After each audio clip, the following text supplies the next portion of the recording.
Apocalypse, I built the infinite train. Hey, fanfic family. So glad to see you here again to continue this incredible adventure. As always, kindly remember, this story is 100% fiction, so don't go looking for dimensional portals in your closet. All rights to this fantastic novel belong to the original author. We're just your humble narrators of epic tales.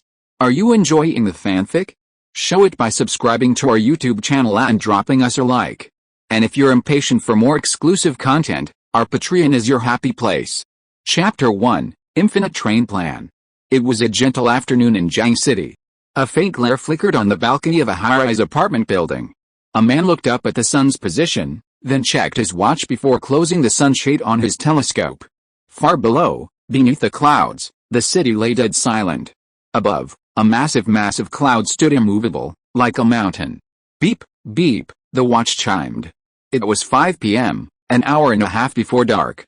The man pulled a chain, and a custom-made alloy iron gate rose outside the floor-to-ceiling window, gradually swallowing up the light inside. Sunlight filtered through the gaps in the alloy plates, casting thin streaks of light onto the living room, which was piled high with supplies.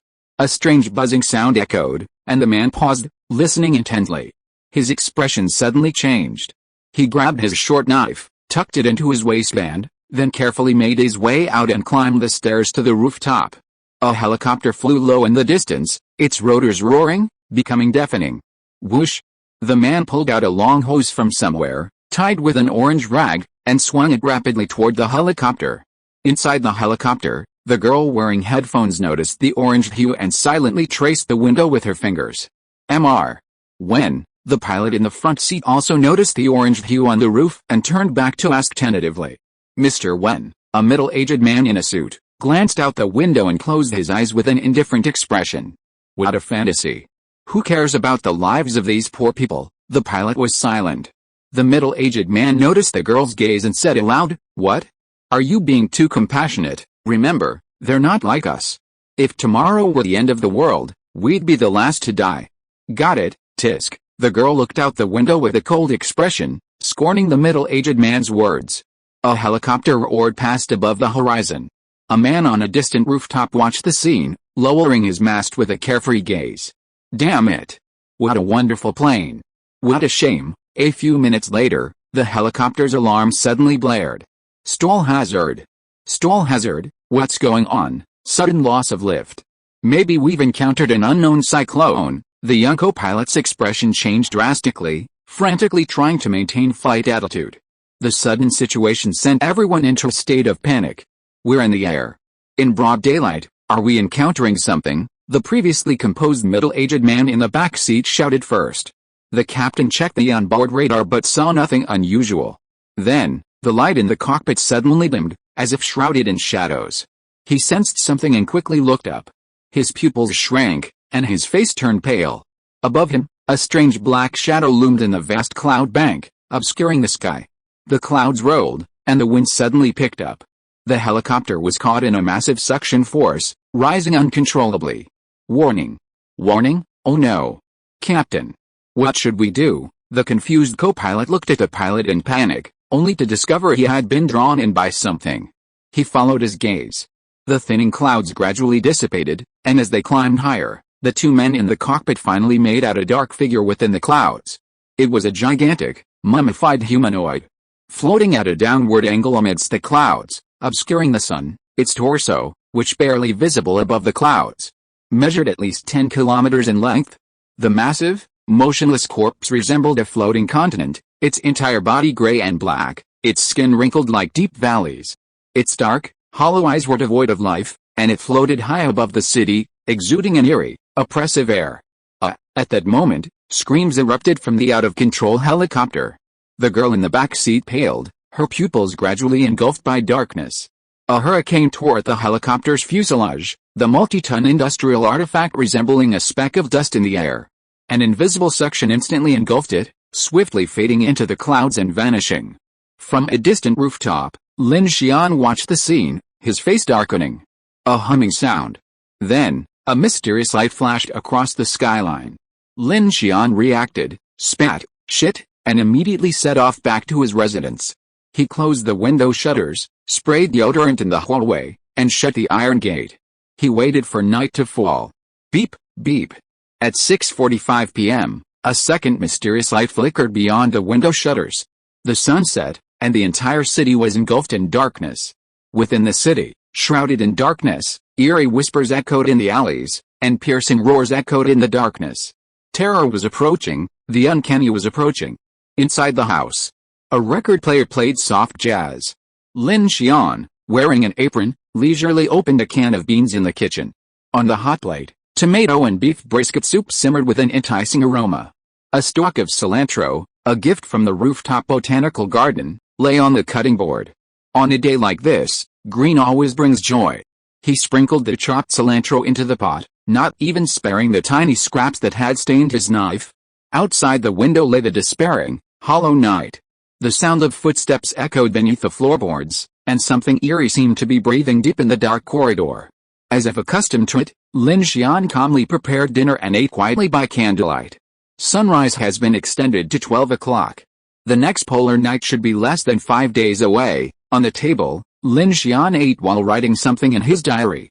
The batteries and generator in the storage room primarily served to keep the refrigerator and alarm system running. Lighting, however, was a hindrance. After all, the glow of a dark city would undoubtedly turn his shelter into a guiding light. After dinner, Lin Xian began to sort out the day's haul. 2 cans, 2 bottles of water, and a bag of expired potato chips. Strangely, the huge backpack didn't take up much food or water. The rest was filled with a strange assortment of odds and ends. A few broken cell phones, a speaker, a broken razor, and a hair dryer. These pieces of junk were treasures in Lin Xian's eyes. He raised the corner of his mouth and placed his hand on the speaker. Instantly, a faint fluorescence appeared in his hand and pupils, and his hair moved without wind, as if a strange power had emerged. Soon, the fluorescence disappeared, and the speaker he touched suddenly decayed into a small pile of brown ash, falling to the ground. Successful devour, mechanical source +1, mechanical devour skill proficiency +1, bonus, your strength increases by 1, current mechanical heart level LV, 1, 176/500, tip, upgrading the mechanical heart grants special skill bonuses. Mystical awakening is granted when the mechanical heart reaches LV3, LV6, or LV9. Basic attributes: strength, LV1, 2250, speed, LV0, 2830, defense, LV0, 1530, current basic skills, mechanical devour LV, 1, 265/300, mechanical manufacturing LV, 1, 112/300, mechanical scan, passive, mechanical repair, passive, mechanical operation, passive. A familiar light screen lit up before Lin Xian's eyes, and he was delighted. He hadn't expected a broken speaker to gain a single point of strength. Don't underestimate this single point of strength. Since upgrading his strength from LV0 to LV1, he had undergone a profound transformation. He used to be just a skinny college nerd, struggling to even carry a bucket of water. But now, he could practically do 100 one-handed push-ups in one sitting. The transformation was astonishing. At first, Lin Xian had thought his ability was useless, but now he increasingly felt it had great potential. If his strength and speed could continue to improve, his combat prowess, solely based on his physical transformation, might rival those of psychics with mutated bodies. Swallowed successfully, mechanical source +1, swallowed successfully, mechanical source +1. The broken cell phones behind him didn't show any more attribute values. Looks like a more powerful one will yield better results, he sighed. He'd tried swallowing a car engine before, but only succeeded once. That time, he directly increased his mechanical source by 20 points and gained a 5-point attribute bonus. But the reason he chose to start with these smaller objects now, and why he had to bring them back to his apartment, was simple. The larger the mechanical structure, the longer it would take him to devour, and the more energy he'd put into it. That car engine devouring experience was like encountering a terrifying wall of darkness. It took over an hour and nearly exhausted him. Lin Xian was truly grateful that he hadn't been mauled to death by zombies or ghouls in that situation. It was a blessing in disguise. Since then, Lin Xian has learned the lesson of impatience and has embraced the principle of safety first and survival. However, to his surprise, as he devoured the hairdryer, the screen before him suddenly flashed with a golden light, Swallowed successfully, mechanical source +1, mechanical devouring skill proficiency +1, bonus, you gain the wind cannon skill, wind cannon LV, 1, condenses air at your fingertips, instantly unleashing it, dealing moderate damage, skill, Lin Xian's pupils shrank. This was the first time he had gained a skill from mechanical devouring. I didn't expect swallowing an ordinary object could yield a skill, a hairdryer wind cannon? What kind of logic is that? Lin Xian suppressed his excitement, focused his thoughts, raised his fingertips, and gently pointed at the sofa in the distance. A faint sound of breaking air echoed, and the pillow on the sofa suddenly exploded as if struck by something transparent, sending the cotton fluff scattering like snowflakes. Oh my god, Lin Xian's heart raced. He had deliberately used less force in air earlier, fearing the potential for noise. Now, after a brief test, he reasoned that if he exerted his full power, it would undoubtedly still be lethal. In 2069 AD, the day of revelation arrived, and 13 swallowing zones with diameters of hundreds of kilometers appeared across the globe. Officially known as the Star Abyss, from that day on, the Star Abyss, like some unknown life form, radiated a black curtain of darkness, vividly dubbed the Dark Tide. Every day, the area engulfed by the Dark Tide expanded by hundreds of kilometers, shortening the daytime. After a certain period, the engulfed area entered polar night. During this polar night, climate change and natural disasters occurred, biological infections occurred, and a tsunami of corpses erupted. Unknown and bizarre things descended from the abyss. Humanity was forced to embark on a mass migration to escape the Dark Tide. After the apocalypse, a small number of people were affected by the radiation from the Xingqian Annihilation Zone, developing various superpowers. This gave them a significant advantage in the test of survival, and Lin Xian was one of them. Soon, survival groups composed mainly of those with superpowers began to emerge like sparks. Jiang City reports that the 6 monitoring teams in the northwest and southwest directions have all disappeared.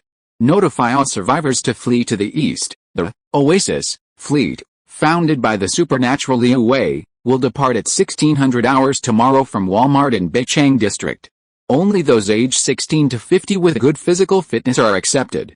The elderly, children, women and children are not accepted. However, those who carry firearms or large amounts of supplies can bring an additional family member. Jiangchang Bunker welcomes all supernatural beings and beauties. We are rooted in the bunker of the Jiangchang military nuclear facility. There are more than 300 people with clear division of labor and can withstand the polar night. I am in room 1304, Building A, Mingguan Community. There are sufficient supplies and the house has been specially renovated. We only accept beauties aged 16 to 30, and ugly ones are not accepted. Ananda is the messenger sent by the Creator God to cleanse the evil thoughts and hearts of the world.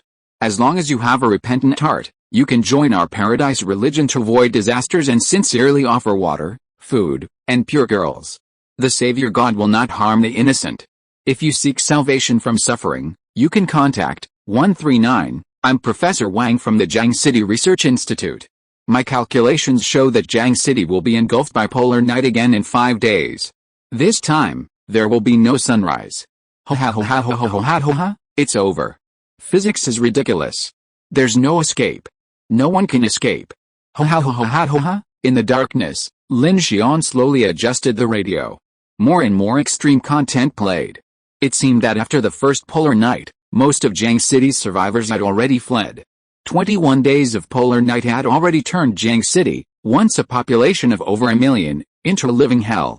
Who knew how long the next polar night would last, or whether their supplies would hold up until dawn? Infinite train recruitment plan. Build a fully armed heavy lift train and hurtle along a 320,000 kilometer orbit around the stars. Lin Xian opened his phone and looked at the post he had posted on the local forum before the last polar night. The few replies were mostly sarcastic. You've seen too much Snowpiercer, brother, the global power grid is practically down. How can we run without electricity? Even a gas turbine engine consumes at least 50 liters of fuel an hour. With all that fuel, wouldn't it be nice to drive an off-road vehicle? Apocalypse fun people, they'll be quiet when they encounter broken tracks. Ideals are great, a mobile iron fortress, unafraid of a zombie horde. But fantasies are just fantasies. There are so many unrealistic things. Stupid 13, the post stated that he was building a fortress train, consisting of living cars, supply cars, and cars for medical, planting, energy, and production. He was recruiting members, and the requirements were extremely high. Either they possessed special abilities or possessed specialized skills to match the various cars. A heavily armed, unstoppable train, escaping the polar night eastward along a 320,000-kilometer orbit around the sun. Even if it stopped, its fortress-like armor could withstand the zombie hordes and strange attacks in the darkness. It was both romantic and insane. However, after the polar night, most internet and power infrastructure has been paralyzed, and this threat has remained unanswered for a long time. Aside from the radio broadcasts of a few survivors clinging to shelters, the entire city of Jiang is utterly desolate. New book, please follow along. Chapter 2 Doomsday Helpline. The next day, when the sky brightened, it was already 1 p.m. The darkness faded, and without a sunrise, the sun was already slanting slightly across the sky. Daybreak was an hour later than the previous day. According to daylight saving time in Jiang City, if sunset were around 6:45 p.m., then in about 5 days, there would be no more dawn here. In the apartment, Lin Xian grabbed his dagger, stowed it in his backpack, and leaped from the balcony into the next room. Following his planned route, he wound his way down, entering a subway tunnel through the entrance to the apartment's underground civil defense facility. This was the maintenance section of the former university town station, completely paralyzed after the apocalypse. Lin Xian had cleared the platform of zombies, and it had become his train maintenance area. Deeper into the tunnel, he discovered a giant Whale 03E heavy-duty gas turbine locomotive parked on the dilapidated, shabby tracks. This 200-ton steel behemoth was Lin Xian's secret weapon for escaping the polar night. Click. Turning on the flashlight, a ray of white light illuminated the dark, hollow tunnel. Lin Xian gazed at the behemoth before him, a surge of unease rising within him. This masterpiece, a joint effort between Alstom Transport and Longo CNR Corporation Limited 30 years ago, was meticulously developed based on Alstom's Prima locomotive technology platform. It was a 10-cylinder gas turbine high-powered traction locomotive for mainline freight transport. Over 36 meters long and 3.2 meters wide, its imposing frame concealed astonishing power. Its traction power reached a staggering 18,500 horsepower, equivalent to the combined power of dozens of supercars, capable of hauling tens of thousands of tons of cargo. This seemed like a perfect match for Lin Xian's mechanical abilities, and it was this discovery that sparked his plan for the infinite special train. Inspect the drive shaft, brake shoe, and power turbine. Lin Xian's mechanical heart possessed 3 basic skills: mechanical scanning, mechanical repair, and mechanical operation. Simply put, once he understands the underlying principles of any machine he touches, he can directly control and repair it. He can also scan and generate a holographic blueprint of the device. However, the 3 passive skills cannot be upgraded. The Whale 03E requires fuel for propulsion, supplemented by electricity. Fuel is currently a scarce commodity in the apocalypse, but Lin Xian's mechanical heart ability allows him to directly power it, eliminating the need for energy. This is truly remarkable. However, because the power output is limited by his physical strength, the driving range is still limited to a certain extent at Lin Xian's current physical limit. However, with his human battery, combined with the ability to devour machines and gather resources along the way, if he can later collect power generation equipment or even a small nuclear power plant, this energy problem will be completely resolved. In addition to the locomotive, Lin Xian has set up 3 traction cars to serve as living quarters and storage, all converted from existing passenger cars. Lin Xian reached the last car and placed his hand on the side of the train. His mechanical heart activated, lowering a custom hydraulic lift. In the 4th car, a motorcycle was parked, intended for use in collecting supplies after the train stopped. He climbed aboard and unloaded a welding machine. Beside the tracks lay a pile of steel, primarily rolled steel plates, high-hardened tungsten steel, and high-manganese steel. These materials, originally used for armored vehicles and tanks, had been found in the warehouse of the Jiang City Special Steel Factory and were ideal for building a steel fortress. A buzzing sound flashed before Lin Xian's eyes, revealing several armor blueprints he had drawn himself.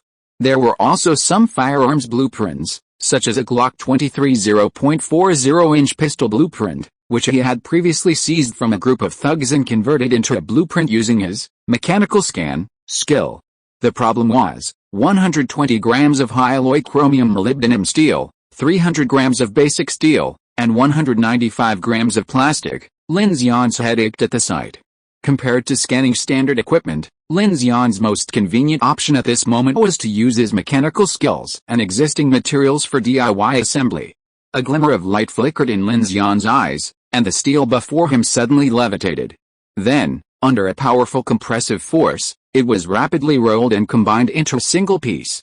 In just 10 minutes, a 1.5 x 0.9 composite armor plate appeared before his eyes. Fabrication and assembly required extreme concentration, and since he was alone, Lin Xian had to seize the opportunity to prepare the train before daybreak. Several hours later, several sets of exterior windows with grills and double-layer composite armor plates were finally assembled. Then, Lin Xian rolled out a small mobile crane from the rear carriage, moved the heavy armor plates one by one to the edge of the carriage, and began welding them on using a welding machine. The driver's access tunnel at the front of the Whale 03's heavy-duty gas turbine engine connected to all the rear carriages, each equipped with a barrier gate. Lin Xian named the entire train Infinity. Carriage 1 had been converted into a simple living area, housing most of his collected supplies. Carriage 2 was temporarily vacant, intended for vegetable cultivation and other greenery. Ideally, it would be a plant cultivation area with water and oxygen circulation, but Lin Xian had no knowledge of such a facility, so he had to leave it vacant for now.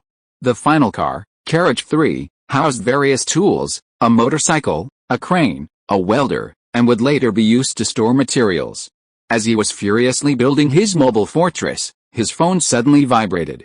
Lin Xian was startled. Most of the satellites had already been dispatched, and the satellite call function rarely worked. He kept his phone powered primarily for storing data, maps, and for emergency use. He hadn't expected a call to come in. He answered, and a nervous female voice echoed from the other end. Lin Xian, are you still in Jiangcheng? I want to join your rail train project. The person on the other end of the line was Chen Sixuan, Lin Xian's university professor. In the days following the apocalypse, she was the only person in Lin Xian's address book he could reach. Chen Sixuan was 27 years old, beautiful as a flower, and had no boyfriend, a rarity in Jiangcheng's pre-apocalyptic world of early marriage and early childbearing. In his memory, this university foreign language professor was tall, born into an educated family, a typical white, wealthy, and beautiful city girl, a star-studded figure at the academy. Initially, Lin Xian had proposed his train project to her, but Chen Sixuan had refused.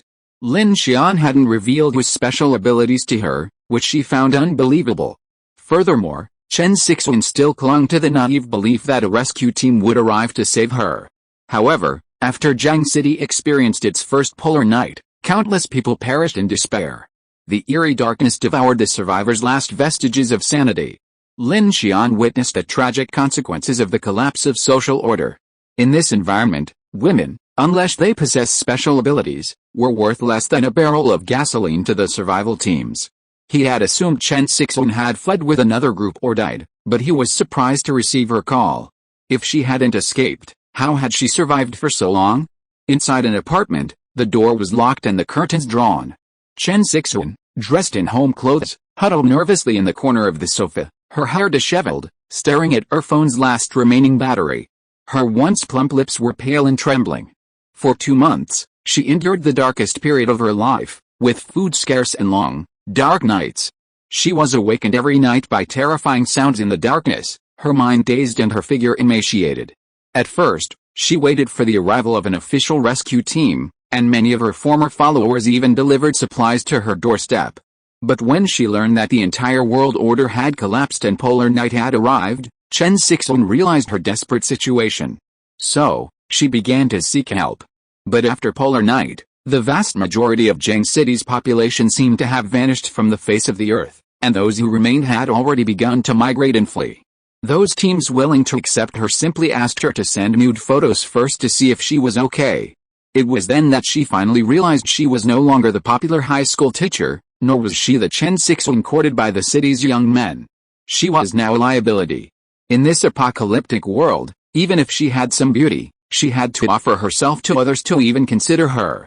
Just as Chen Sixuan was reaching her wit's end, she suddenly remembered Lin Xian. All her power banks were dead, and her phone was on its last bit of battery. At this moment, no matter how crazy her plan, or even just being able to get through on the phone, she had hope.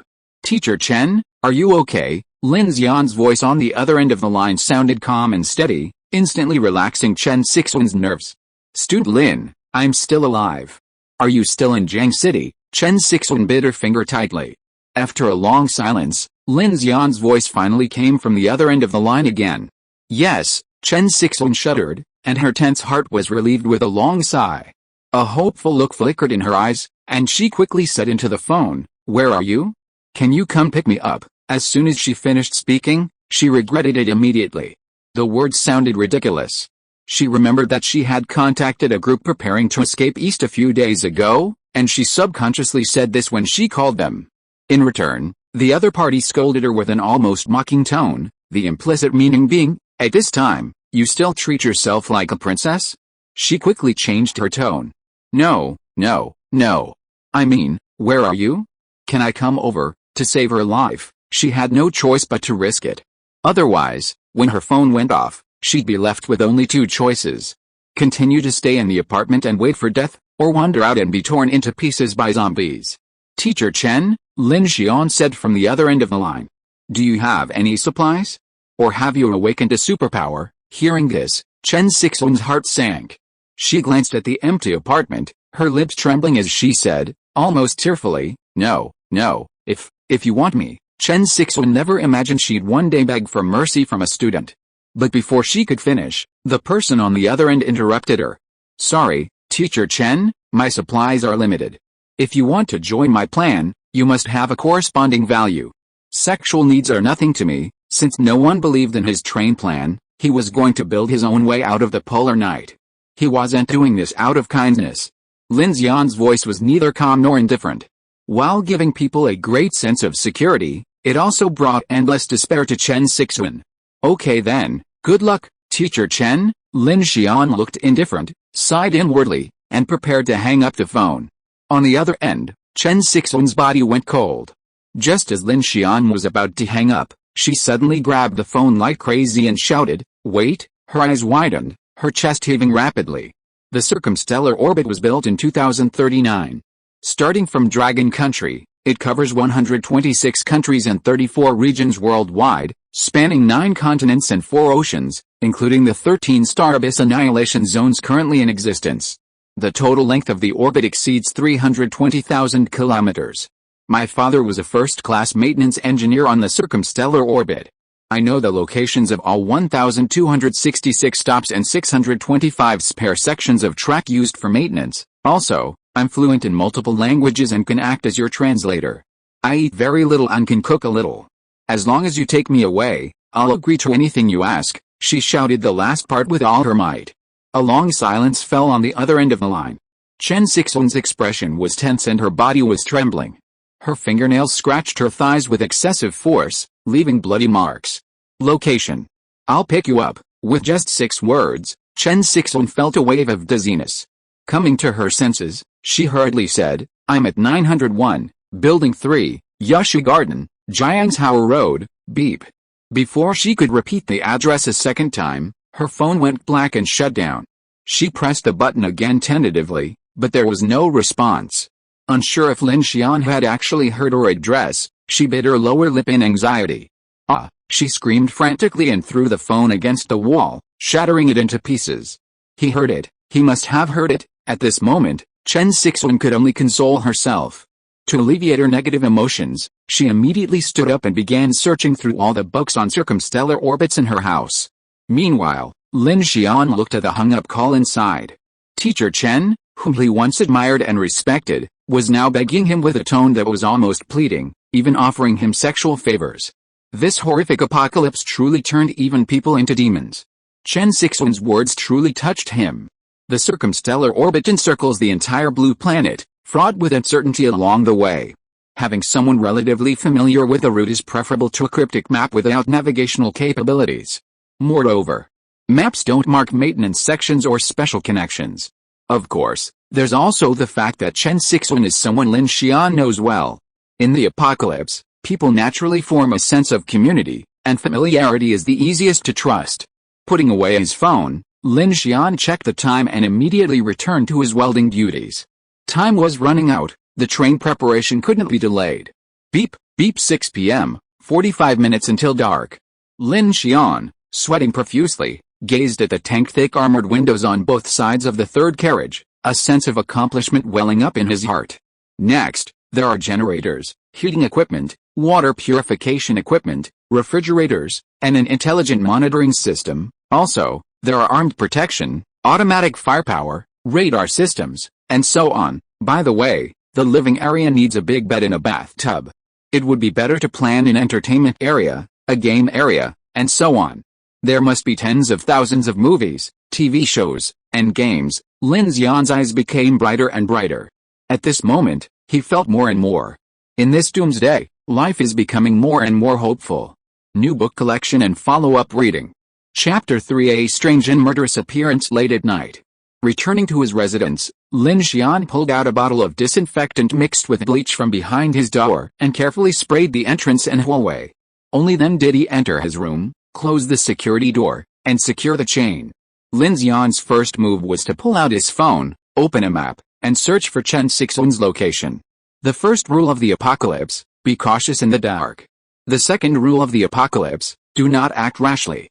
Lin Xian never fights unprepared. Jiang City has now completely fallen. Those remaining are either survivors holed up in shelters, looting thugs on the streets, or teeming with zombies. Entering the darkness is even more terrifying, as people still don't know how many strange things exist in that darkness. The stories of survivors across the radio stations are indescribable, and few can survive encountering such strange things. 7.2 kilometers, not close. Before the apocalypse, this distance would have taken only a dozen minutes by taxi. But now, with traffic paralyzed and roads and bridges damaged, Lin Xian estimated that even riding a motorcycle would take half an hour. Moreover, the situation over there was unclear. It could be said that in the apocalypse, no one would dare to rescue people like this, except for his own mother. Lin Xian's eyes flashed, and he sighed inwardly. Teacher Chen, I hope you are worthy of letting me take this risk for you. At 1845, night gradually fell. Lin Xian closed the window iron gates and began to prepare dinner. He did not search for supplies today.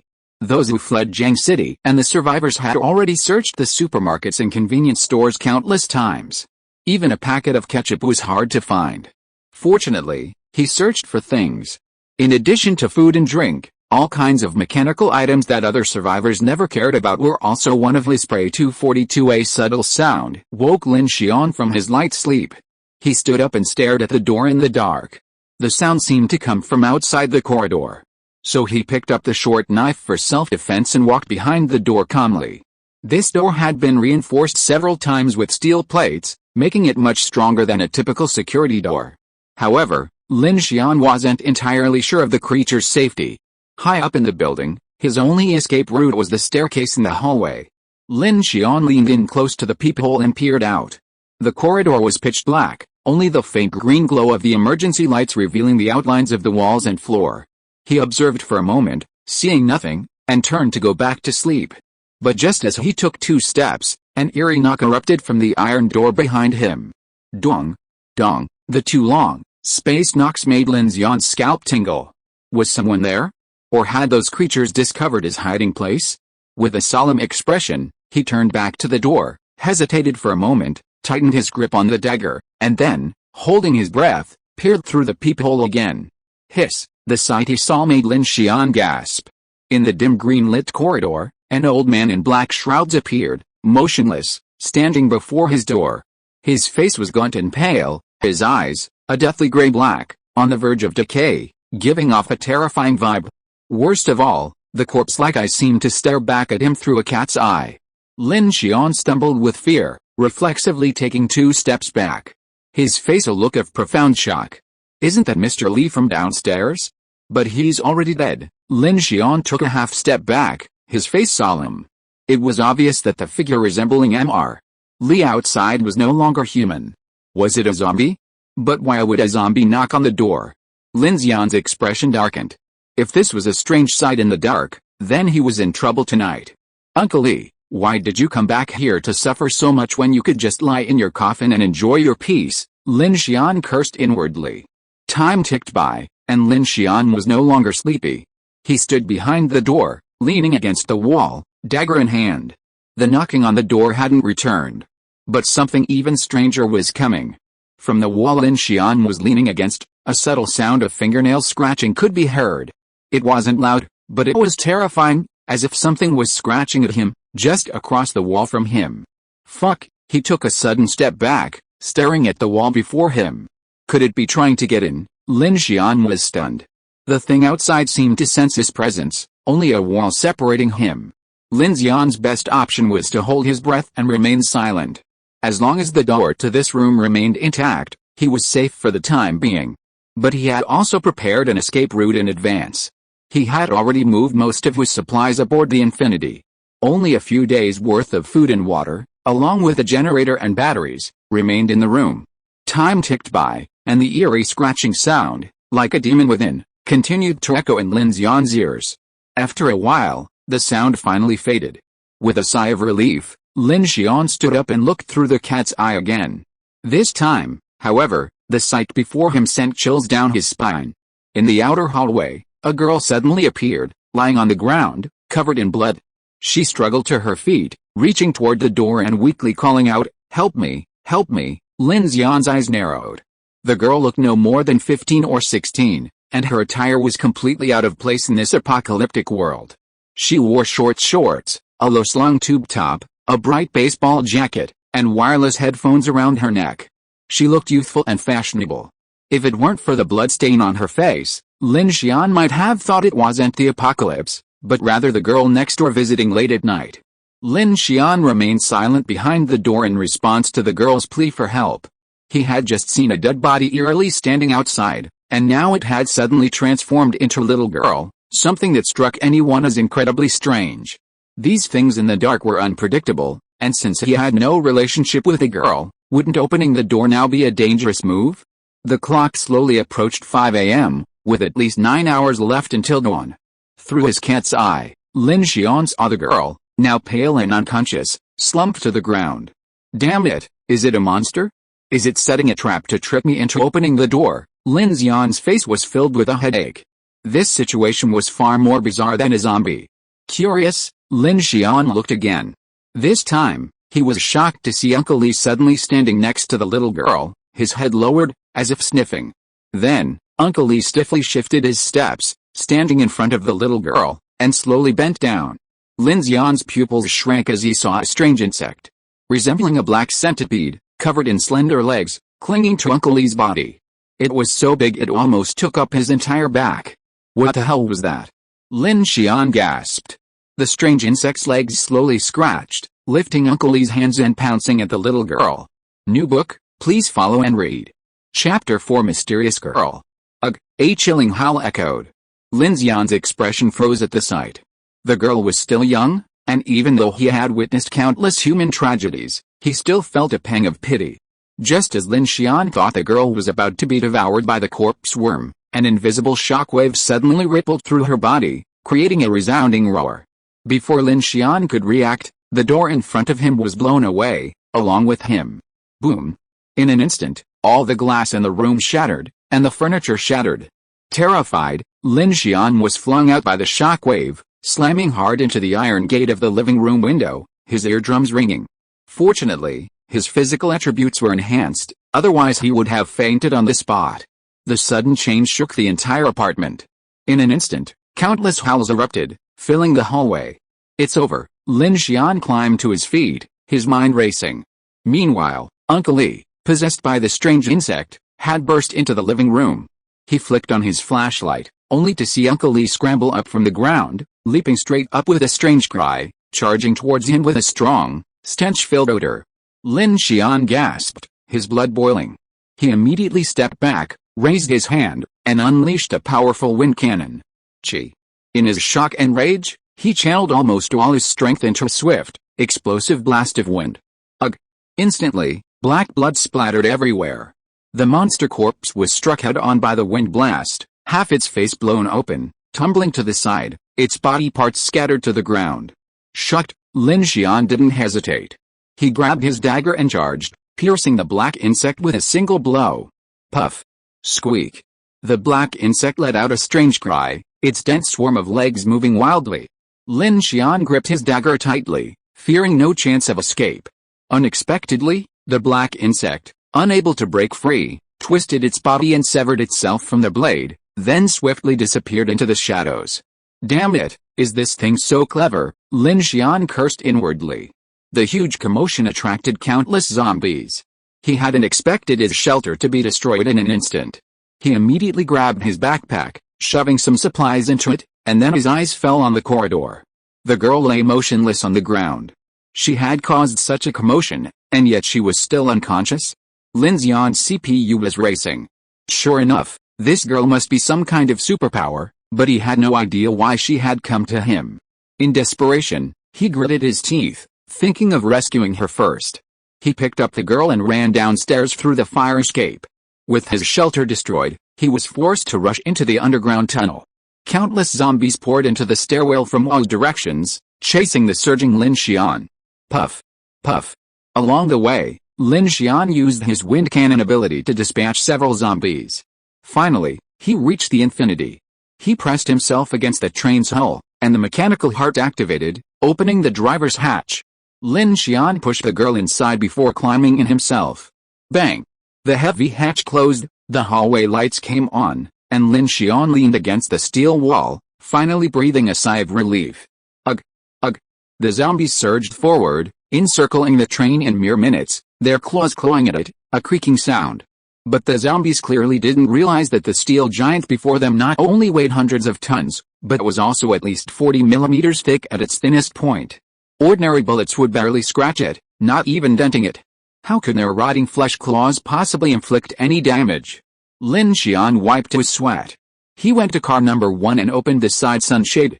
The interior lights instantly illuminated countless hideous, rotting, howling faces.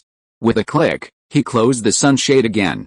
Luckily, he had completed the armoring of the entire car as planned today. Still uneasy, he double-checked it before turning off all the lights.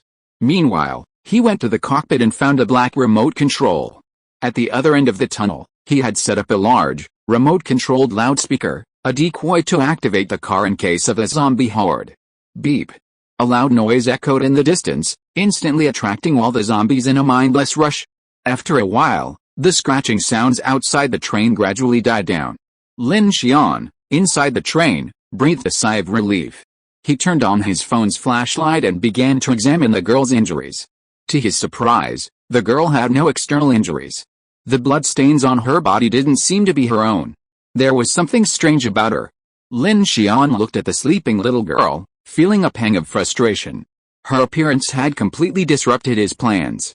Crucially, he instinctively knew she must possess some special ability, otherwise, she wouldn't have been able to escape to his door in the dark, unscathed and unscathed. Bringing such a girl along was undoubtedly a potential source of instability for Lin Xian. After careful consideration, Lin Xian found some ropes and tied the sleeping girl's hands and feet securely. He then carried her to car 2 and laid her down on a blanket. After completing this, Lin Xian returned to car 1 and began to think about his next move. At this point, Lin Xian frowned and reopened the map to search.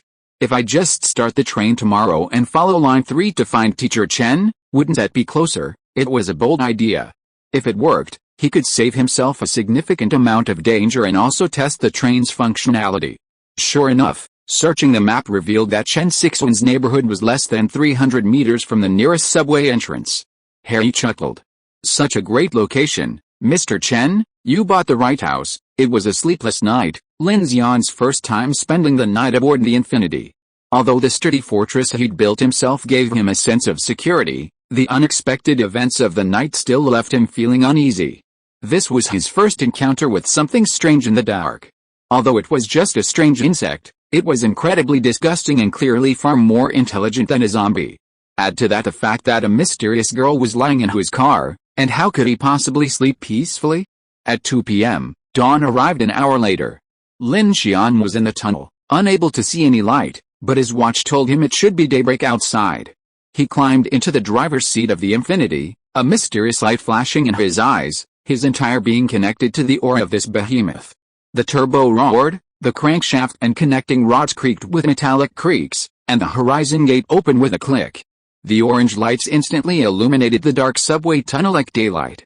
Lin Xian's brow furrowed. Time to go, friend. Clang, clang.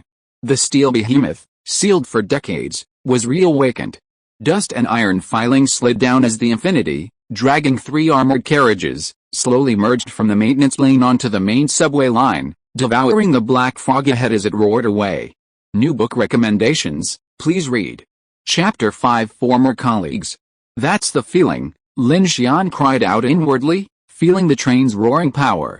The shadows of last night were quickly swept away. He felt as if he were one with the entire train, a sense of unstoppable exhilaration. Dang dang dang, dang dang dang. Several zombies in tattered uniforms roamed the open-air railway outside University Town Station. At this moment, these monsters seemed to simultaneously detect the unusual noise coming from the tunnel, and the tracks beneath their feet began to tremble. Goo-goo, the sounds were like the painstaking squeeze out of rotten wood like trachea. As if pulled by invisible ropes, the zombies slowly turned their heads, their cloudy, deathly eyes fixed on the dark tunnel entrance. Whoa! The whistle blasted, like a roar from the abyss. Like a god of war awakened from ancient slumber, the crimson mechanical beast roared out of the tunnel with endless rage and long-buried power. Ugh! Ah! They howled, charging forward like a pack of frenzied beasts. However, their rotting minds could not comprehend that the deafening roar came not from their coveted prey, but from a massive steel behemoth boasting 18,500 horsepower. Crack, crack!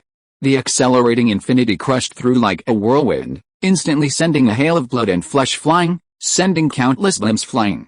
Lin Xian's eyes trembled in the driver's seat. The gloom that had been suppressed for over 10 days was finally released. Awesome, Lin Xian exclaimed. At that moment, he felt the supreme exhilaration of breaking through darkness into dawn.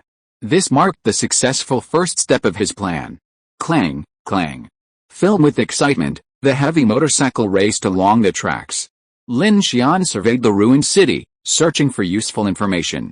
The zombies roaming the streets posed a relatively minor threat to the average person, unless they caused a massive wave of the dead.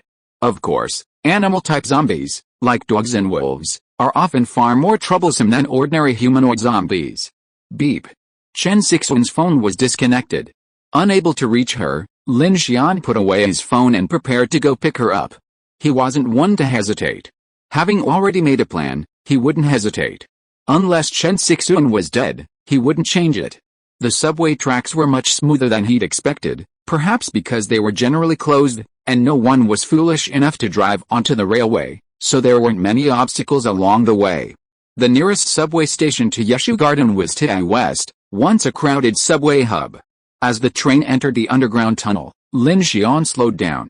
He needed to get off to look for someone later, and making too much noise would attract the attention of too many zombies, making it difficult to move. Lin Xian didn't drive onto the platform, but parked a little further away.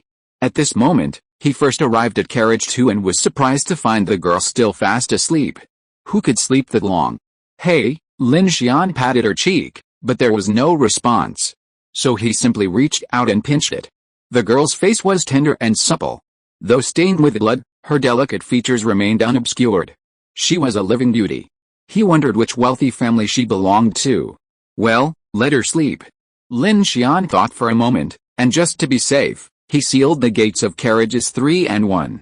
Then, he grabbed his dagger, carefully surveyed the surroundings, and got off the train. Running along the trackside path to the platform.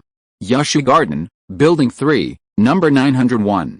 Chen Sixuan hadn't slept all night, and the intense mental stress had left her looking utterly haggard, her beautiful face devoid of color. She curled up in the corner of the sofa, her head buried in her knees. Surrounded by books on the Circumstellar Orbit, Chen Sixuan's eyes glazed over, her dry lips moving constantly as she whispered, Jiangai Line, code HX05681, 1,256 kilometers long, with stops at Jiangning Station, Platform 1, Yubei Station, Platform 2, Yushan Station, Platform 2, and B1 Station. Ever since that final phone call yesterday, Chen Sixuan had placed all her hopes on the approaching train. But as time ticked by, despair began to eat away at her remaining sanity. B1 Station, Maintenance Section, she muttered softly, her voice fading as a flicker flickered in her eyes. She thought of the students she had once thought little of. He came from an ordinary family, had a warm smile, was reserved, wasn't very social, and wasn't particularly athletic. It seemed as if everything about him was just so ordinary. Then she thought of his railway train plan, a heavy-duty train that would escape along the circumstellar orbit. Did that sound a bit too sci-fi? Can he drive a train? If there's so much gasoline or energy, wouldn't it be more convenient to drive a car? She muttered to herself, each question like a sharp knife, slicing the hope in her heart. What if the track breaks?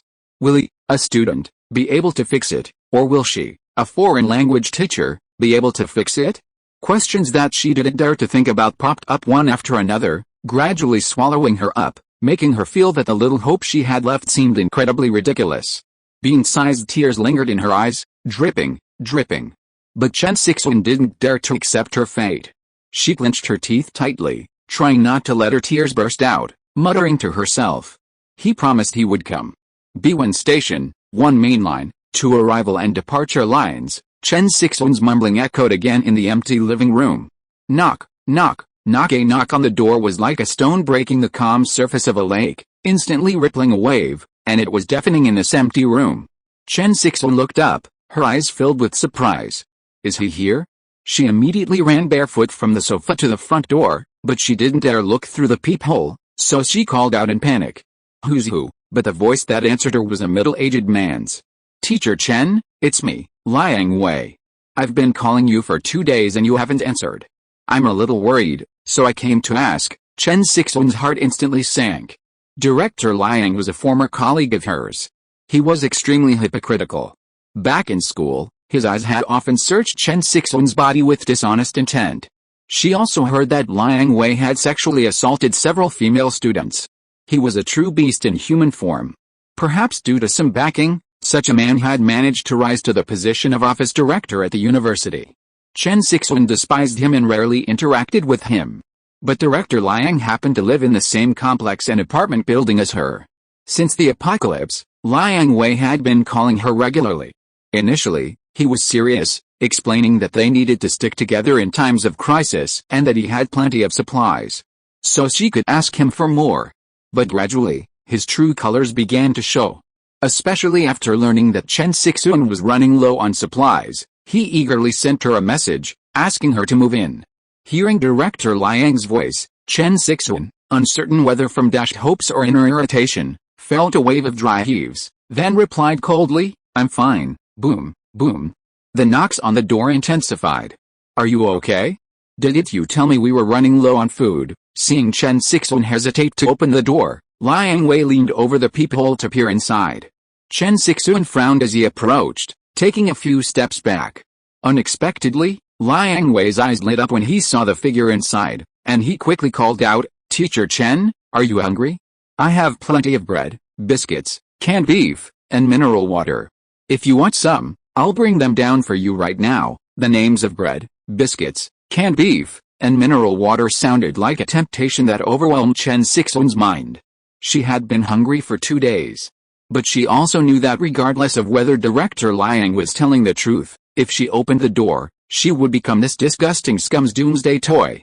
But which was more important, humiliation or survival? Perhaps because there had been no response for a long time, Director Liang's remaining patience vanished. His expression changed, and he suddenly slammed the door hard. Bang! Chen Sixuan, you stinking bitch. Stop pretending to be so noble. This world is almost extinct. If you follow me, you can at least live a few more days. I'm not going to eat you, so what are you afraid of? Open the door. Knock, knock, knock. As they were talking, the knocks on the door turned into kicks. The huge noise scared Chen Sixuan so much that her face turned pale. She turned around and grabbed the fruit knife on the shoe cabinet for self-defense, holding it to her chest, her eyes full of struggle. New book, please read it. Chapter 6 Don't Insult a Beast. Director Liang had clearly overestimated his own fighting prowess. How could a 50-year-old with a mind full of lust possibly open such a heavy security door? But at this point, he calmed down and stopped kicking. He was worried that the noise might attract some monster, which would be a real blow. With a roll of his eyes, he called sinisterly into the room, It's okay, Teacher Chen. I have some canned meat that I haven't finished yet. As a token of my goodwill, I'll leave it at your doorstep. It'll be dark soon anyway, so either you open the door and eat it yourself, or let those monsters come and eat it. Maybe I'll find your body tonight while it's still hot." He hadn't finished his threat when the dull sound of chopping meat suddenly echoed outside. Liang Wei, who had been spouting obscenities just moments before, fell silent. Thud. The sound of someone falling to the ground echoed in the hallway. Chen Sixuan's eyes flashed with shock, and she trembled as she approached the peephole again. When she put her eyes to the peephole and took in the scene outside, her pupils trembled. Outside, a familiar young man was pulling a knife from Liang Wei's head. Lin Xian. Director Liang had actually been slashed open by him. Chen Sixuan gasped at the sight, and before she could react, she heard a voice from outside. "Teacher Chen, if you're still alive, I suggest we stop wasting time." Lin Xian's voice sent a shiver down Chen Sixuan's spine. "He's here to take her away." Chen Sixuan's expression visibly chilled. Seeing Liang Wei being hacked to death filled her heart with joy, and without hesitation, she opened the door without hesitation. "Student Lin," she called out unconsciously, glancing at the blood-soaked dagger in Lin Xian's hand. She took 2 steps back, her eyes filled with unsettling surprise or fear. Glancing over, he saw Liang Wei, slashed almost between the eyebrows by the knife, collapse to the ground, his eyes wide open, red and white fluid leaking out, a gruesome death. Ugh! Chen Sixuan finally couldn't help herself, clutching her abdomen and retching. But she hadn't eaten in 2 days, and her stomach was empty, so she couldn't vomit anything but gastric juices. Lin Xian looked at the haggard Chen Sixuan before him, a stark contrast to the energetic teacher Chen he remembered, who even had a regal air in class. He felt a pang of regret. Today, Chen Sixuan wore jeans, a sweatshirt, and a light windbreaker. Perhaps this was her idea of escape attire. "This guy is practically an animal. Don't worry about it. Have you packed your luggage?" Lin Xian's eyes swept over the rows of high heels on the nearby shoe cabinet, finally glancing at Chen Sixuan's feet. She wasn't wearing any shoes. "Okay, I'm ready." Chen Sixuan suppressed the turmoil in her heart and quickly adjusted herself, avoiding appearing to be a drag in front of Lin Xian. She quickly bent down and began to put on her shoes, looking away from Liang Wei's body. Lin Xian didn't waste any time, but walked in. After searching around, he pulled out a cardboard box and dumped all of Chen Sixuan's kitchen appliances, including a coffee maker and juicer, into it. He then handed it to her. "Here, up, what are you doing with all this?" Chen Sixuan took it, nervous and curious, wondering what Lin Xian was doing with all this. But now that Lin Xian was her savior, he didn't answer, so she put aside her questions and obediently followed him, holding the box. Chen Sixuan's entire luggage consisted of a small travel bag. Besides a few clothes, there was basically nothing important inside. Oh, and there was also a box of condoms. Although she was inexperienced, as an educated woman, she was quite open-minded, having cultivated a sense of self-protection since adulthood. It was the end of the world, and in this environment, being pregnant was like entering hell. Regardless of what she was about to face, this was her last resort. Besides that, she was out of food and water. Upstairs, room 1203 was Director Liang's house. The door was locked, but Chen Sixuan, unsure of Lin Xian's actions, simply placed her hand on it and manipulated it, and it flew open. Liang Wei claimed to have plenty of food and water at home, and Lin Xian, ready to flee, couldn't pass up such an opportunity to plunder. But as soon as the door opened, a foul odor wafted through the room. Chen Sixuan, following Lin Xian's lead, peeked in and nearly blacked out. Her stomach erupted. Ugh!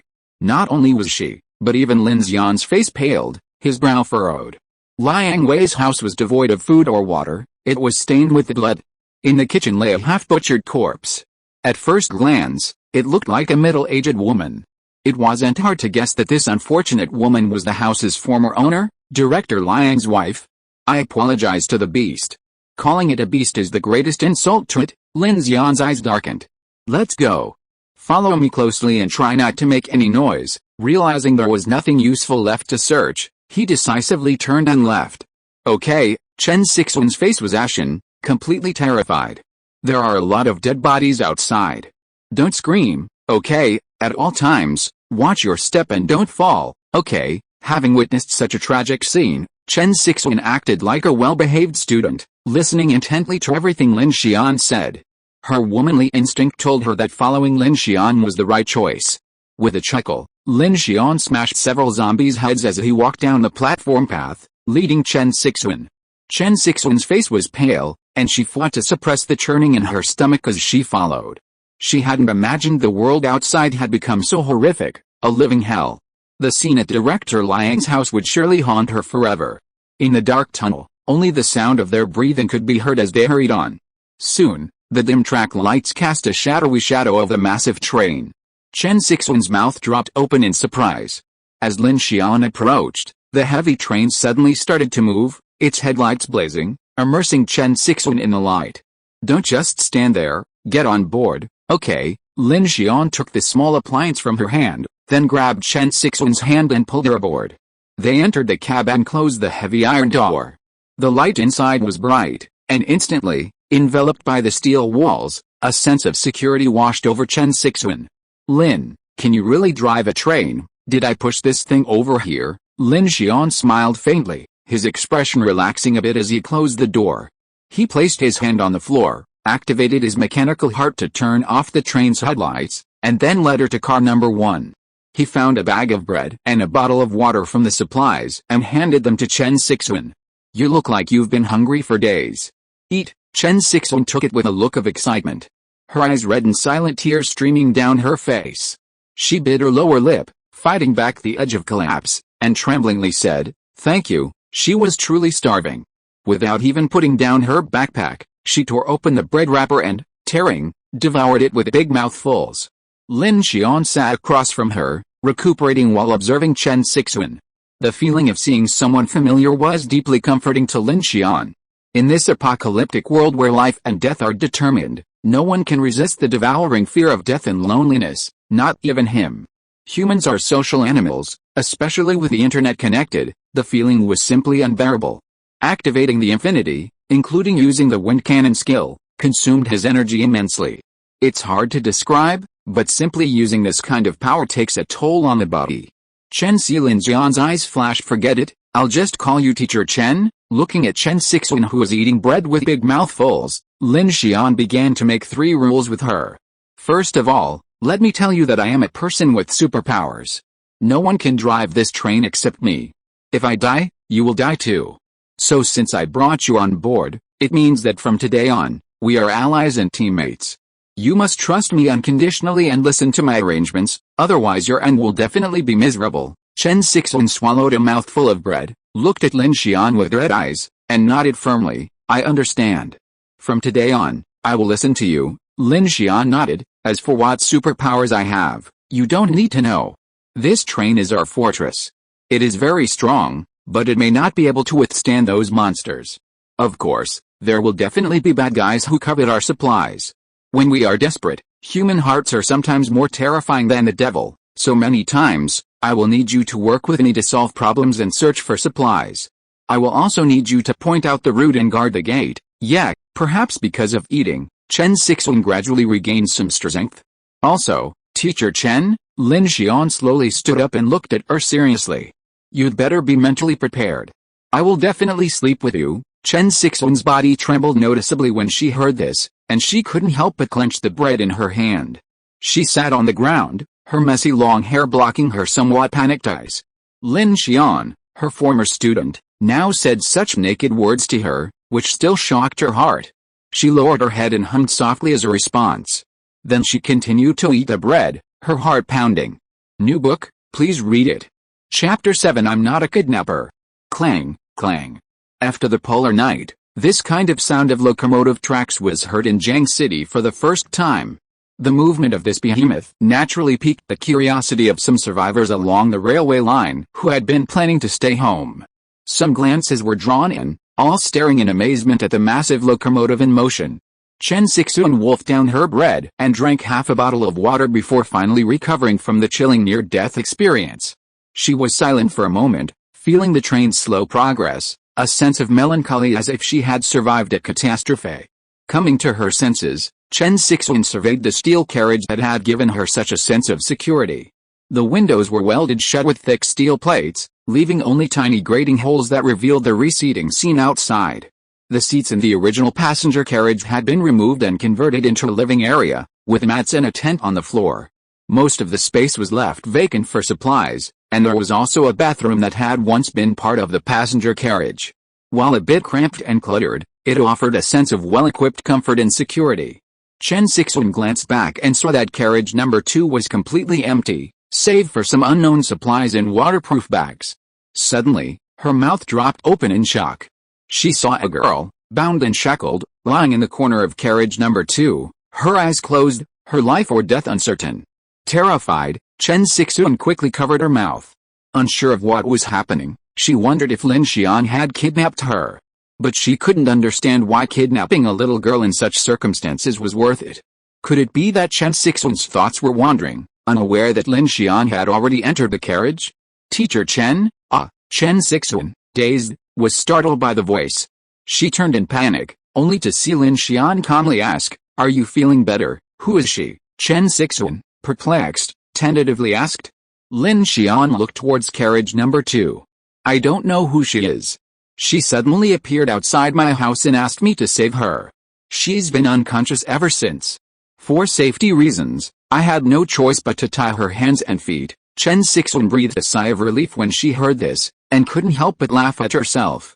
She had clearly begged to get on Lin Xian's car. No matter what her fate was, it was her own choice. What was there to worry about? "Are we heading out of town now?" "Not yet," Lin Xian said. "I still have some necessary supplies to prepare, and I also need to test the performance of the locomotive. There are still 4 days of polar night left, so we should be able to make it in time." Chen Sixuan looked at Lin Xian with courage in her eyes and said, "What do you need me to do for you?" Since they were going to be together through thick and thin in the future, Chen Sixuan felt that she had to demonstrate her value and not just be a vase. "Yes." Lin Xian took out a driving book from the cockpit and threw it to her, saying in a deep voice, "I'll be responsible for driving, and you'll be responsible for recording the daily route, mileage, stops, and vehicle condition. Because we don't know the patterns and coverage of the night tides yet, we need to calculate the daily sunrise changes during the escape process. This is very important. If we go in the wrong direction, we may never escape the polar night." Chen Sixuan nodded solemnly and said, "Okay, I understand.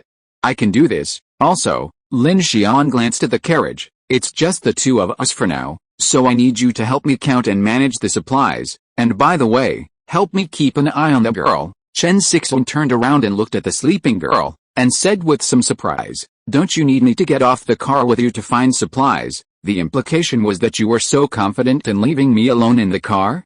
Lin Xian smiled faintly. "Didn't I say that it's just the 2 of us for now? If we both get off the car, who'll guard the car?" Lin Xian heard the meaning behind Chen Sixuan's words, but he didn't point it out. Because the motorcycle's tank was completely empty, even the most experienced driver couldn't drive it away. Lin Xian wasn't worried about being locked out, and he was completely certain of this. He didn't explicitly state it, but that was a test. In the apocalypse, he couldn't fully trust even Teacher Chen, who had once seemed kind and sweet. But at first, he had to give her some trust.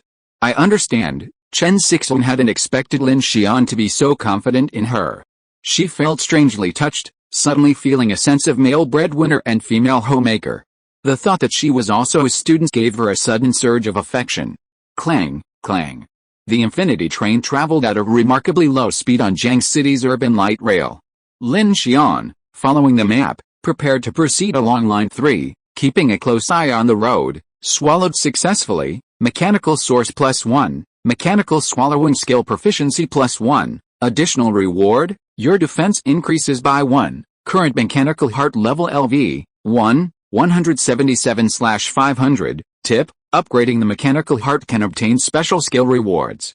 When the mechanical heart reaches LV3, LV6, and LV9, you can obtain mystical awakening, basic attributes, strength, LV1, 2250, speed, LV0, 2830, defense, LV0, 1630, current basic skills, mechanical swallowing LV, 1, 266/300, mechanical manufacturing LV, 1, 112/300, mechanical scan, passive, mechanical repair, passive, mechanical operation, passive, special skills, wind cannon LV, 1 and 3/100, in the cockpit. Lin Xian began to swallow several small appliances he brought out from Chen Sixuan's house one by one.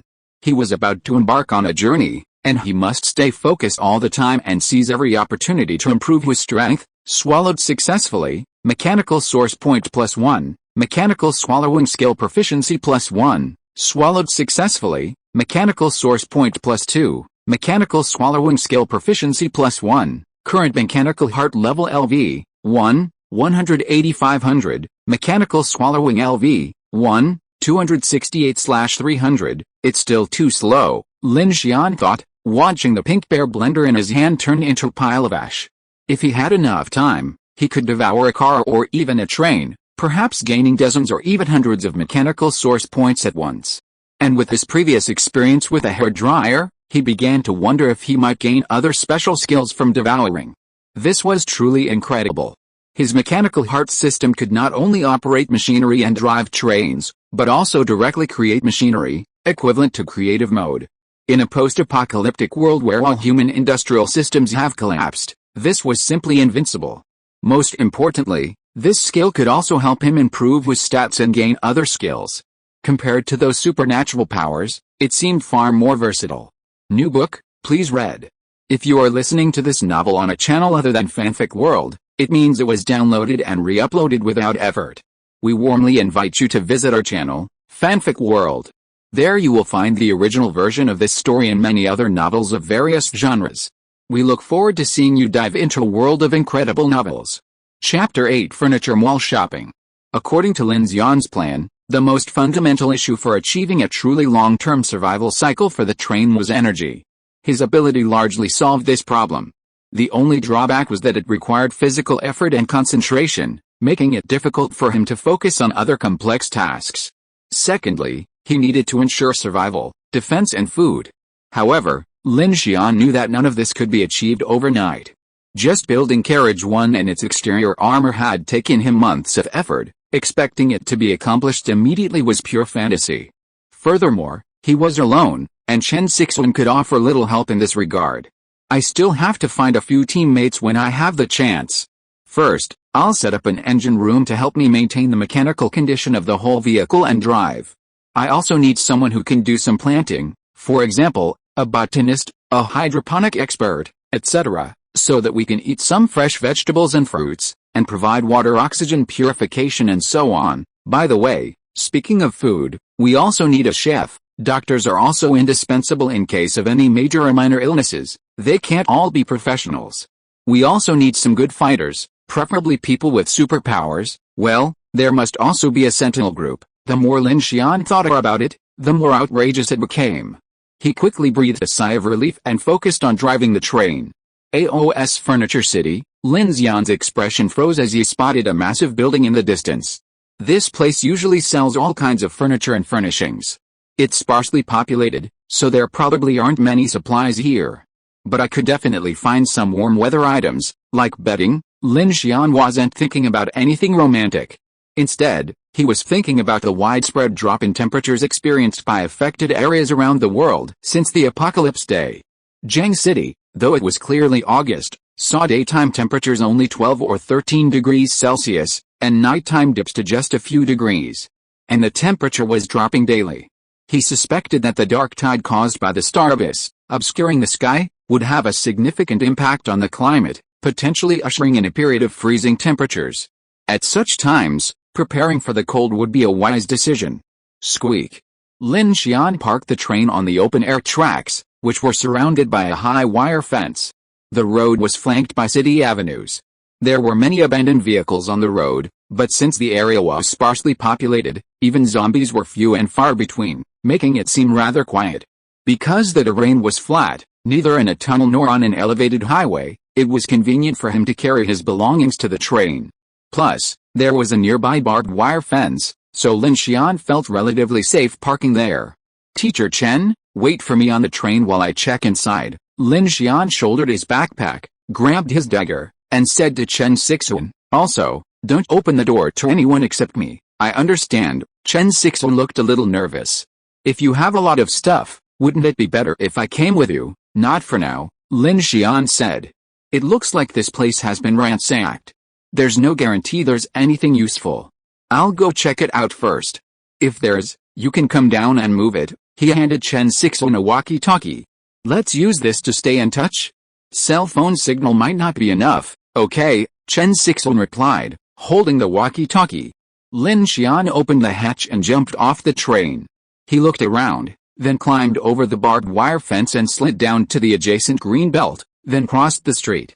The large parking lot in front of the furniture store was a mess, dotted with a few clearly broken down cars. His ability to devour cars was a perfect option, as they were ubiquitous in the apocalypse. The problem was that it took too long. He figured that upgrading his mechanical devouring skill would improve its efficiency. So, to be on the safe side, he was only able to bring some of the devourable machinery aboard the train and operate it in a safe environment. In front of the furniture store's main entrance, the ground was covered in dark red bloodstains, and many pieces of seemingly new merchandise were scattered about. The cold wind blew, creating a desolate atmosphere. Lin Xian walked in cautiously, and the space suddenly opened up. He had been here before, and each store was luxuriously decorated, with wide, quiet aisles and little traffic. After the apocalypse, it was even more deserted. There weren't even a few bodies to be seen. Lin Xian looked at the furniture stores along the way. Aside from the lights being off, most of them were still clean and tidy, displaying a variety of sofas and mattresses. The second floor housed some bathroom fixtures. Because the entire building was so empty, walking alone inside felt a bit eerie. "This Simmons mattress is nice, just the right amount of firmness, latex mattress, large quilt." These kinds of supplies seemed unappreciated in the apocalypse, so most of the stores here hadn't been looted. It made sense. In life or death situations, everyone's first thought would be to go to places like supermarkets and convenience stores. Who would rush to a furniture store to grab a pillow? Lin Xian spent a while selecting items when a sudden thought struck him. These items were quite large, making them difficult to remove. He walked around and reached the loading area via exit 4. He suddenly spotted several forklifts and a flatbed truck. His eyes lit up, but as he approached, a rotting zombie suddenly emerged from the nearby freight elevator and lunged at him. Ugh! A strong, fishy stench washed over him, and Lin Xian instinctively took a step back. Once he saw clearly, he raised his hand and pointed. Puff! The wind cannon blasted out, instantly blasting a hole in the zombie's skull.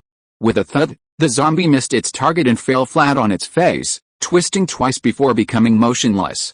The zombie was wearing an orange-yellow stevedore's uniform, suggesting it was a worker taking shelter in the building. Wind cannon LV, 4/100. Each use of this move increases proficiency, but Lin Xian discovered that it drained quite a bit of energy, so he had to use it with caution.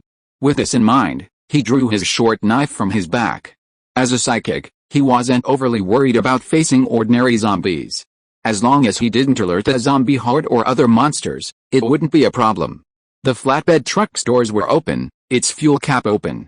It was clear someone had gotten there first. He climbed into the driver's seat, gripped the steering wheel with both hands, and activated his heart of steel. He quickly realized the reserve battery was dead, so the engine wouldn't start. No wonder they just drained the fuel and fled without even attempting any rescue. This ordinary pickup truck had simple features and low horsepower, making it a rare option for survivors. But for Lin Xian, it was a treasure trove. He got out, grabbed a forklift, activated his supernatural powers, and then swaggered through the back door into the furniture store. He planned to make compartment 1, where he lived, more comfortable. In the apocalypse, a comfortable living environment undoubtedly boosted one's spirit. With such supernatural powers, Lin Xian didn't want to live like a sewer rat, living in a dark and filthy shelter. New book, please read. Chapter 9 Night Swallows Cars. O's Furniture City, located on the outer ring of Jiang City, is usually quite deserted. Furthermore, with no other survivors hunkering down there, this gave Lin Xian the opportunity to completely unleash his inner self. He checked the time. 4:30 p.m., more than 2 hours before dark. Without hesitation, he first selected an expensive yet understated sectional leather sofa, which he loaded onto the truck using a forklift. He then found a foldable steel bed. While the doors of car number 3 were quite large, fitting a large wooden bed into the space was clearly impractical. So, Lin Xian planned to weld a steel bed into the car. With a folding Simmons mattress and a latex mattress, it would be quite comfortable. And, of course, pillows and quilts were essential. Lin Xian's elation grew as he moved more and more, and then he spotted a 60-inch screen TV hanging on the wall of a brand name store, and his eyes lit up. Well, it would be nice to have an entertainment area where we could play games and watch movies. Move it out. Without a word, Lin Xian tore through whatever he could, quickly filling the flatbed truck to the brim. If it weren't for the limited space in Carriage 1's bathroom, he'd even considered moving the toilet and bathtub from the bathroom area. In the van, Lin Xian's eyes shone brightly, his mechanical heart energizing the engine, and he drove around the parking lot road and into the green belt beside the tracks, carrying his bounty. He stepped on the accelerator, knocking down the metal mesh wall separating the tracks, and the van lurched onto the gravel slope that led to the tracks. Chen Sixuan, who had been waiting on the train for over an hour, was startled to see Lin Xian approaching in a van. A closer look revealed the van was filled with sofas, mattresses, and even a TV, and she was even more stunned. Could this even be considered supplies? In an apocalypse, isn't finding water or food, or perhaps weapons, the most important thing? Chen Sixuan was a bit disheveled, but as Lin Xian pulled up behind Carriage 3, she hurried over to help. With a clang, the lift on Carriage 3's tailgate slowly lowered. Lin Xian, knife slung across his shoulder, stepped aboard and moved the motorcycle and crane out of the way. Then, the two began moving the sofa, bed frame, mattress, pillows, blankets, carpet, and TV into Carriage 1. By the time they were done, the sun was setting. Both were sweating profusely from exhaustion. Beep, beep. The alarm on his watch began to chime. Lin Xian's expression grew serious, and he said to Chen Sixuan, "You go over there, grab something to eat, and get ready. I need to clean up this truck." A daring idea struck him. Since the truck was already right in front of him, why not take this opportunity to devour it? Even if danger arose, he could immediately raise the protective tailgate. It sounded risky, after all. The dangers of the night weren't just ordinary zombies, but Lin Xian didn't want to waste this rare opportunity to level up, so he decided to take a gamble. "Oh, okay," Chen Sixuan acted like a well-behaved wife, immediately following Lin Xian's instructions. After Chen Sixuan left car number 3, Lin Xian removed the door and slid his custom-made tractor hook around his waist. Before night fell, he disembarked from the train, placed his hand on the pickup truck, and without hesitation, activated its mechanical devouring ability. Devouring progress 1%. The familiar sensation of devouring a car returned, and Lin Xian felt his energy draining away at an accelerated rate. Meanwhile, the progress of the devouring on the screen before his eyes seemed much slower than the small appliances he had seen before. He placed one hand on the pickup truck, the other firmly gripping the metal hook.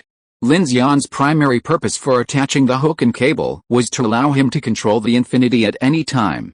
His ability could only control machinery he could touch, and in situations like this, where it was connected by metal wire, it would be ineffective at a distance. Devouring progress 2%, devouring progress 3%, time passed minute by minute, all around in silence. Due to the lack of light, as the sun set, the view grew darker, and Lin Xian's expression grew solemn. Suddenly, he felt as if the earth was breathing.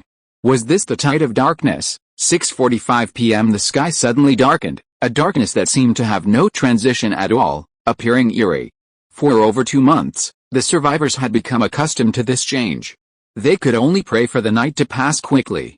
Only at dawn did some of the survivors dare to emerge from their shelters to search for supplies to help them survive. But everyone knew that after the polar night, food and water would eventually run out, and no one knew whether dawn would ever come. Hiding in a shelter is a death by chance, but fleeing is a gamble. Even concrete and iron doors can't keep out the hauntings of the night. What are the chances of survival in the wild, or even hiding in a car? No matter which option, there's no absolute safety. Therefore, those with extraordinary abilities have become the leaders of each surviving team. They possess extraordinary abilities and offer a sense of security far greater than that of concrete and steel. Before the polar night, when the internet was still completely paralyzed, Lin Xian had encountered many people with extraordinary abilities online. They quickly became internet sensations, sought-after apocalyptic leaders, and the focus of official research and collaboration. When Lin Xian first posted the Infinite Train recruitment plan on the forum, he considered announcing his own abilities and recruiting a large number of followers. However, he quickly dismissed the idea. He felt he didn't have what it takes to manage hundreds or even thousands of survivors in a doomsday scenario. While his abilities were remarkable, He currently struggled to even protect himself. If he became a leader, the most he could offer would be driving the train and repairing machinery.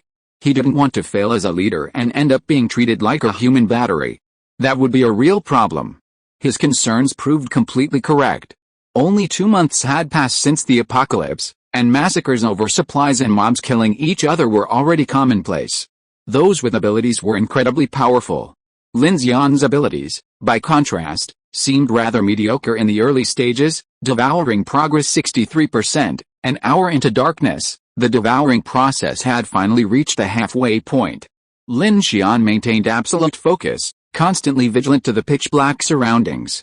He turned off all the lights on the train, seeming to merge with the darkness. Even his breathing slowed. He simply placed his hand on the van, and quietly devoured. To avoid revealing the faint glint in his eyes, Lin Xian even closed his eyes, carefully listening to his surroundings.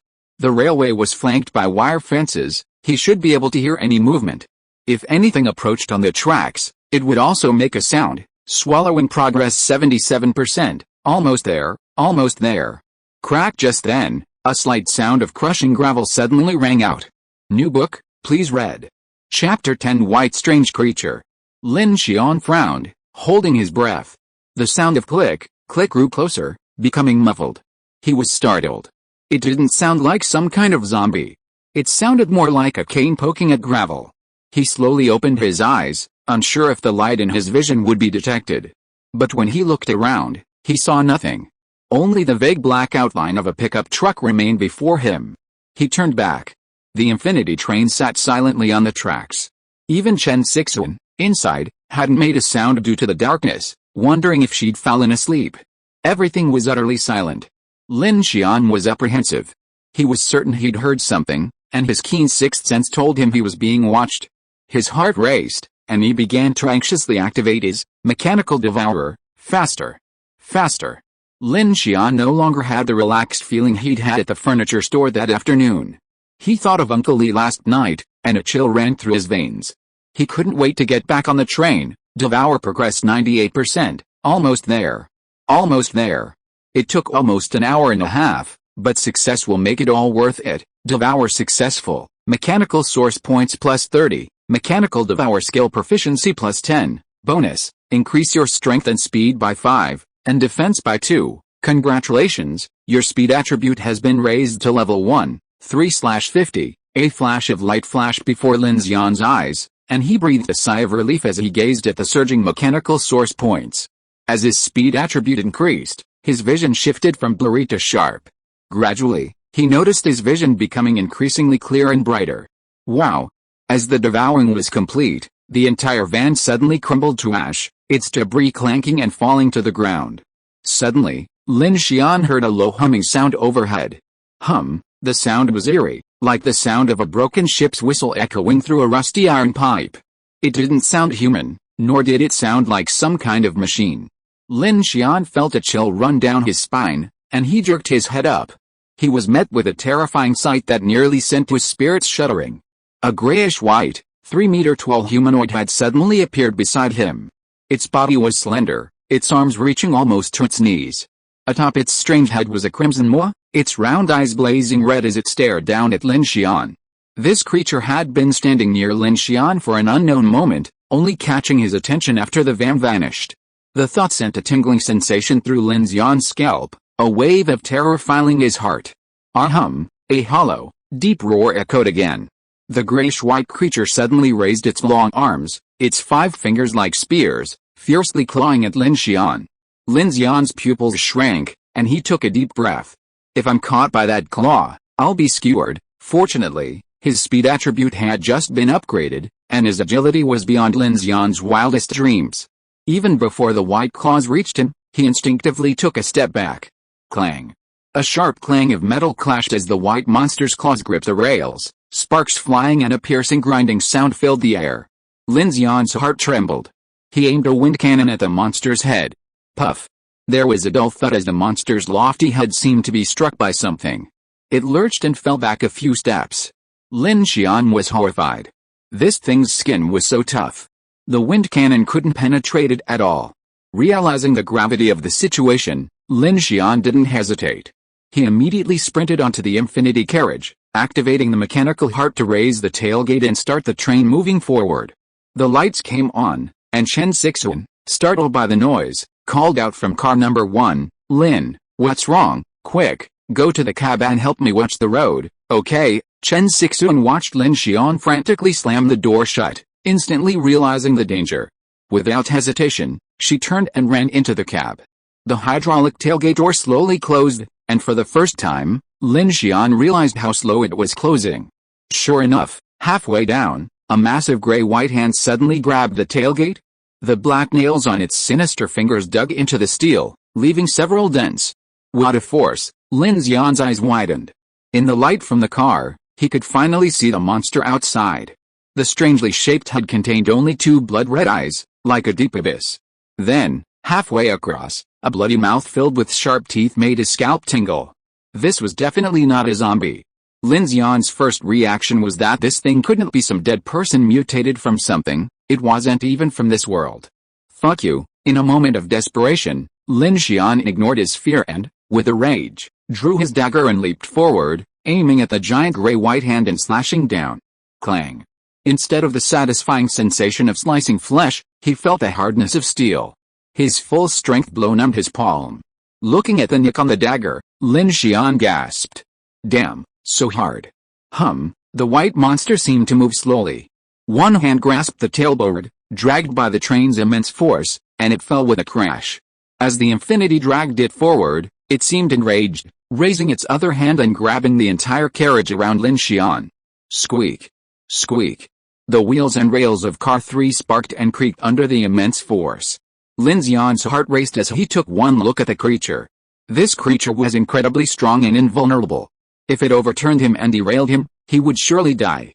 So he acted decisively, raising his finger with all his might, aiming for one of the giant's bloodshot eyes and unleashing another powerful blast from his air gun. Puff. This time, aided by the light, the air gun landed precisely. Dark red blood gushed from the giant's left eye, staining its pale face crimson. The blood slowly flowed into its mouth, prompting the giant to let out a shrill, agonizing scream. The sound was so high-pitched and piercing that it made the hairs on your body stand on end, nearly rupturing your eardrums. With Lin Xian's attack, the giant's hand detached from the tailboard. At that moment, the tailboard of car 3 finally closed, emitting a cloud of black smoke. Clang, clang. The train's speed gradually increased. Lin Xian immediately stood up to take a look. Since there was no light outside, the white monster vanished into the darkness in the blink of an eye. Phew. At this moment, Lin Xian finally breathed a sigh of relief. He sank to the ground, terrified by the 3 hideous scratches on the tailboard. This was the first time he had encountered something so terrifying in months. If this is what the polar night holds, damn it, he muttered. In that moment, he finally experienced the terror of the night firsthand. Escape. They must escape the dark tide of Xingyian.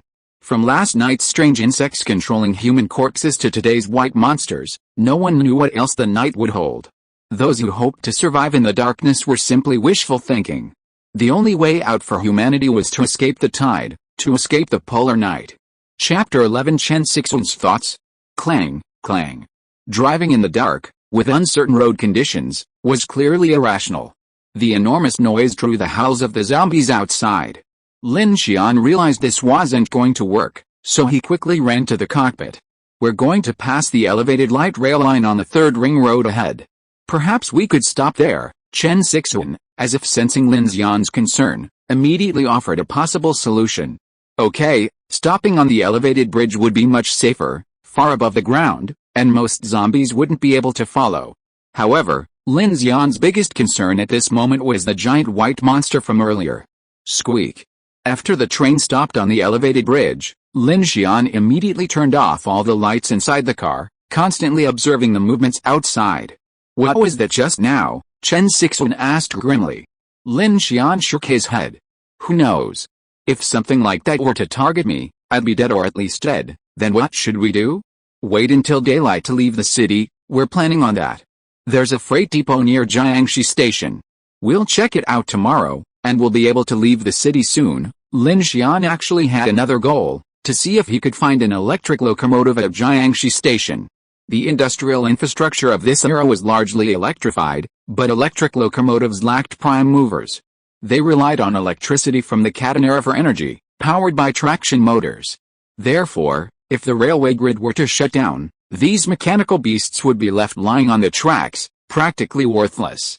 Of course, while they might be worthless to ordinary people, Lin Xian was in a different position.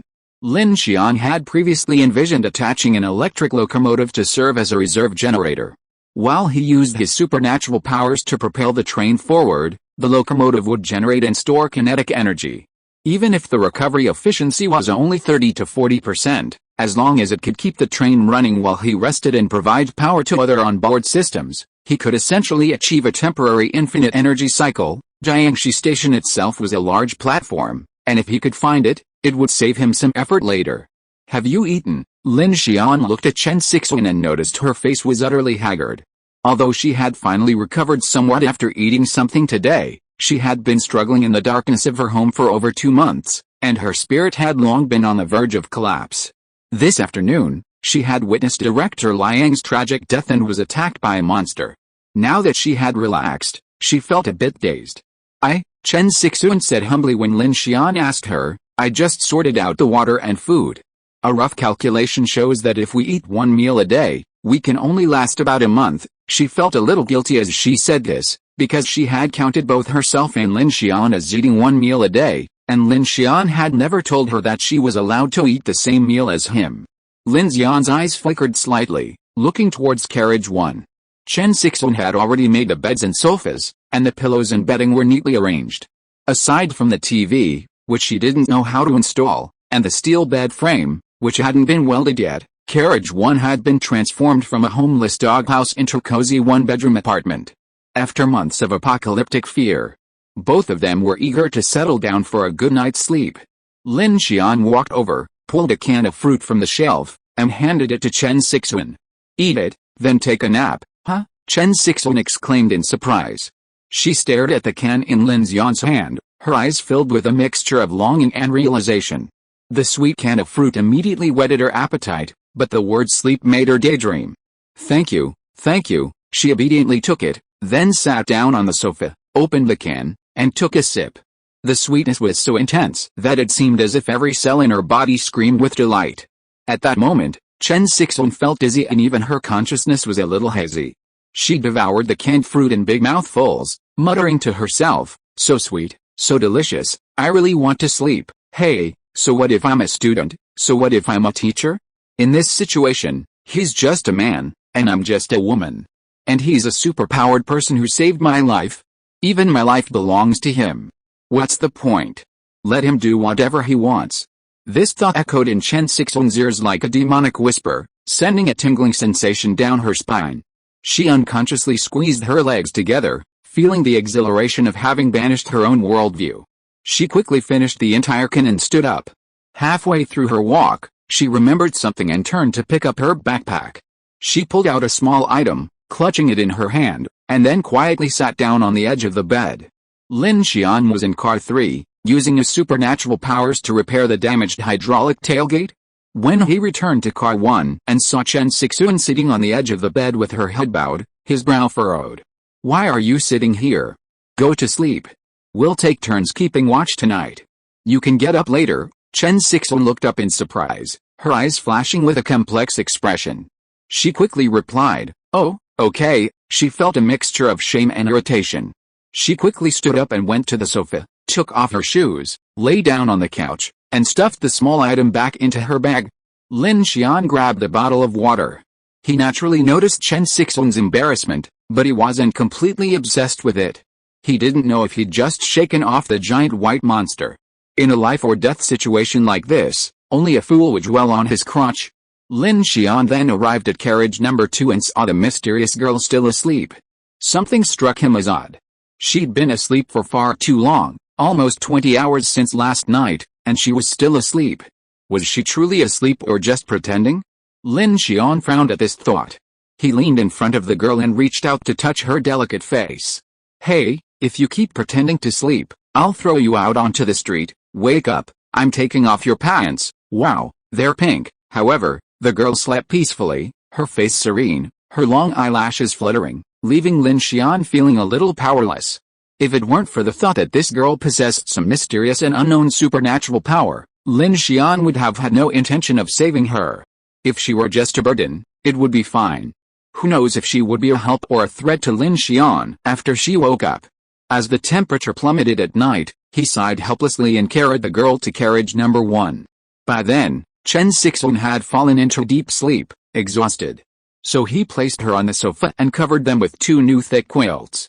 Well, it's not bad to have a car full of beauties. Looking at the 2 sleeping women, one with a stunning face and a gentle temperament, the other with a delicate and charming figure, a beauty in the making, Lin Xian inexplicably felt a sense of achievement. New book, please read it. Chapter 12, Advanced Deployment Plan. Current mechanical heart level LV, 1, 210-500, tip, upgrading the mechanical heart will reward you with special skills. When the mechanical heart reaches LV3, LV6, or LV9, you can obtain mystical awakening, basic attributes, strength, LV1, 2750, speed, LV1, 850, defense, LV0, 1830, current basic skills, mechanical devouring LV, 1, 278/300, mechanical manufacturing LV, 1, 112/300, mechanical scan, passive, mechanical repair, passive, mechanical operation, passive, special skills, wind cannon LV, 1, 12/100, that's not right. I used the wind cannon twice on the white monster, how come it increased so much? Lin Xian looked at the wind cannon proficiency that had become 12, and suddenly he began to doubt his life. He'd thought it would only increase by 1 point each time he used it, but he didn't expect it to suddenly soar. Could it be that in a critical situation, one can significantly improve their skill proficiency? After much reflection, Lin Xian felt this was more likely. Meanwhile, the gains from devouring a small displacement truck were immense. 30 mechanical source points, 10 devouring proficiency points, and even a 12-point attribute increase. It was a lucrative payout. Damn, if I had a parking lot, I'd work 996 without a break, Lin Xian angrily thought. But he knew it was just a thought. If it weren't for the smoke rising from his ancestral grave, he couldn't imagine any other reason he could have survived. The monster must have been standing beside him for some time, because he had indeed heard some kind of movement beforehand. Perhaps it was because he remained focused and didn't make any noise that the monster didn't attack immediately. Otherwise, he would have been reduced to a pile of skewers long ago. As expected, that's why they say higher risk, high reward. Each car took Lin Xian at least an hour and a half to devour. This required not only constant focus but also a tremendous amount of physical effort. Jiang City, currently under the influence of the dark tide, had less than 4 hours of daylight per day. He didn't have the time or opportunity to slowly devour. Once night fell, who knew what would emerge? What if I could just pull a freight car and slowly devour it at night? A thought occurred to him, but he quickly dismissed it. That seems like it, but no, an empty freight car is just a metal frame. It won't add much profit, unless I can pull a locomotive or something, but devouring a locomotive weighing hundreds of tons would take forever, and I'd have enough stamina to do it. Lin Xian had actually come up with a lot of ideas over the past few months, but when he put them into practice, he realized it wasn't as simple as he'd imagined. At 3 p.m., the sky suddenly brightened, ushering in a brief dawn for Jiang City. The entire city was shrouded in desolation. From the intercity line, Lin Xian gazed northwest. It was still a gray and black mass, as if enveloped in some massive storm. Lin Xian knew the direction was Luchen, the direction of Dingzhou, the first area to vanish on the day of the apocalypse. This was because it was the center of Xinjiang number 3. Compared to the people there, Jiang City, now in ruins, could even be considered fortunate. At least it had given the masses time to evacuate, and many survivors still clung on. Lin Xian remembered a trip to Luchen, where the rice noodles and barbecue were so unique that he had never left. However, these symbols of human culture were instantly reduced to ash in the face of the apocalypse. Light from the gaps in the car's armored window fell on Chen Sixuan's face. She slowly opened her eyes and saw Lin Xian welding a bed frame. She jumped up in surprise, apologizing with a guilty look on her face. I'm sorry, Lin Xian, did I oversleep? It's okay, Lin Xian said without turning back. I saw you weren't feeling well, and last night was unusual. There was no telling if that weird thing would come back, so I didn't wake you. Even now, at dawn, Lin Xian was still terrified. Even his steel fortress might not be able to stop the white monster, and even having Chen Sixuan stand guard would be futile. His top priority was to continuously strengthen the Infinity's defenses while also rapidly improving his own capabilities. Did you get no sleep all night? Lin Xian finished welding the steel bed frame, then stood up, grabbed a bottle of water, and handed it to Chen Sixuan. Today we're passing through the freight loading and unloading point in Jiang City. Things might be a little tricky there, so be prepared, okay? Chen Sixuan nodded, feeling guilty. I'll follow you all day. No, I need your help with something else. Lin Xian led Chen Sixuan to the cockpit. He had already started the Infinity and began to slowly move forward. As they moved, he said to Chen Sixuan, this main road should merge with the Jiangyu line without straying from the switch. If there's a chance, I'm planning to tow an electric locomotive today. I'll need to get off the locomotive early to operate the track switch. When the cars are docking, I need your help with the docking commands. Lin Xian patiently explained the controls to Chen Sixuan, pointing to a few buttons. This is release, this is alignment, this is gate connection, this is passage testing. These technical terms weren't unfamiliar to Chen Sixuan. She'd been exposed to her father's railway knowledge since childhood and knew the procedures for connecting train cars. However, she'd heard about it, but actually doing it was her first time. So she listened intently to Lin Xian's explanation, afraid to miss even the slightest detail. Connecting cars was a complex undertaking for Lin Xian, primarily because he couldn't control two cars simultaneously using the mechanical heart. Furthermore, to change tracks, he had to get off the train and actively operate the track switch. But as soon as he got off, the Infinity lost its power source. His only option was to manually push it forward from outside, while the gate and buffer coupler of the other electric locomotive remained released. With no power, he had to run back and forth. Furthermore, if he found such an electric locomotive, he had to place it behind the gas turbine and in front of car number 1. Because the front of the giant Whale 03E locomotive was already armored, and its heavy-duty gas turbine was more robust than an electric locomotive, it could only be placed in the second section. Overall, this operation was quite complex, and Lin Xian alone would have spent at least a full day. Now with Chen Sixuan, he could save at least half a day. Clank, clank. The train slowly pulled out of the main city, heading towards Jiangxi Station. Leaving the city, the view suddenly opened up, and several main roads leading out of the city suddenly appeared before them. But in a split second, both Lin Xian and Chen Sixuan's expressions changed. Tens of thousands of cars continuously blocked the main roads, completely blocking them. Blood, body parts, burning car frames, and scattered luggage and clothing all told them that the journey out of the city was a living hell. As darkness fell, not a single living person was seen, and the mountains and plains were filled with wandering zombies.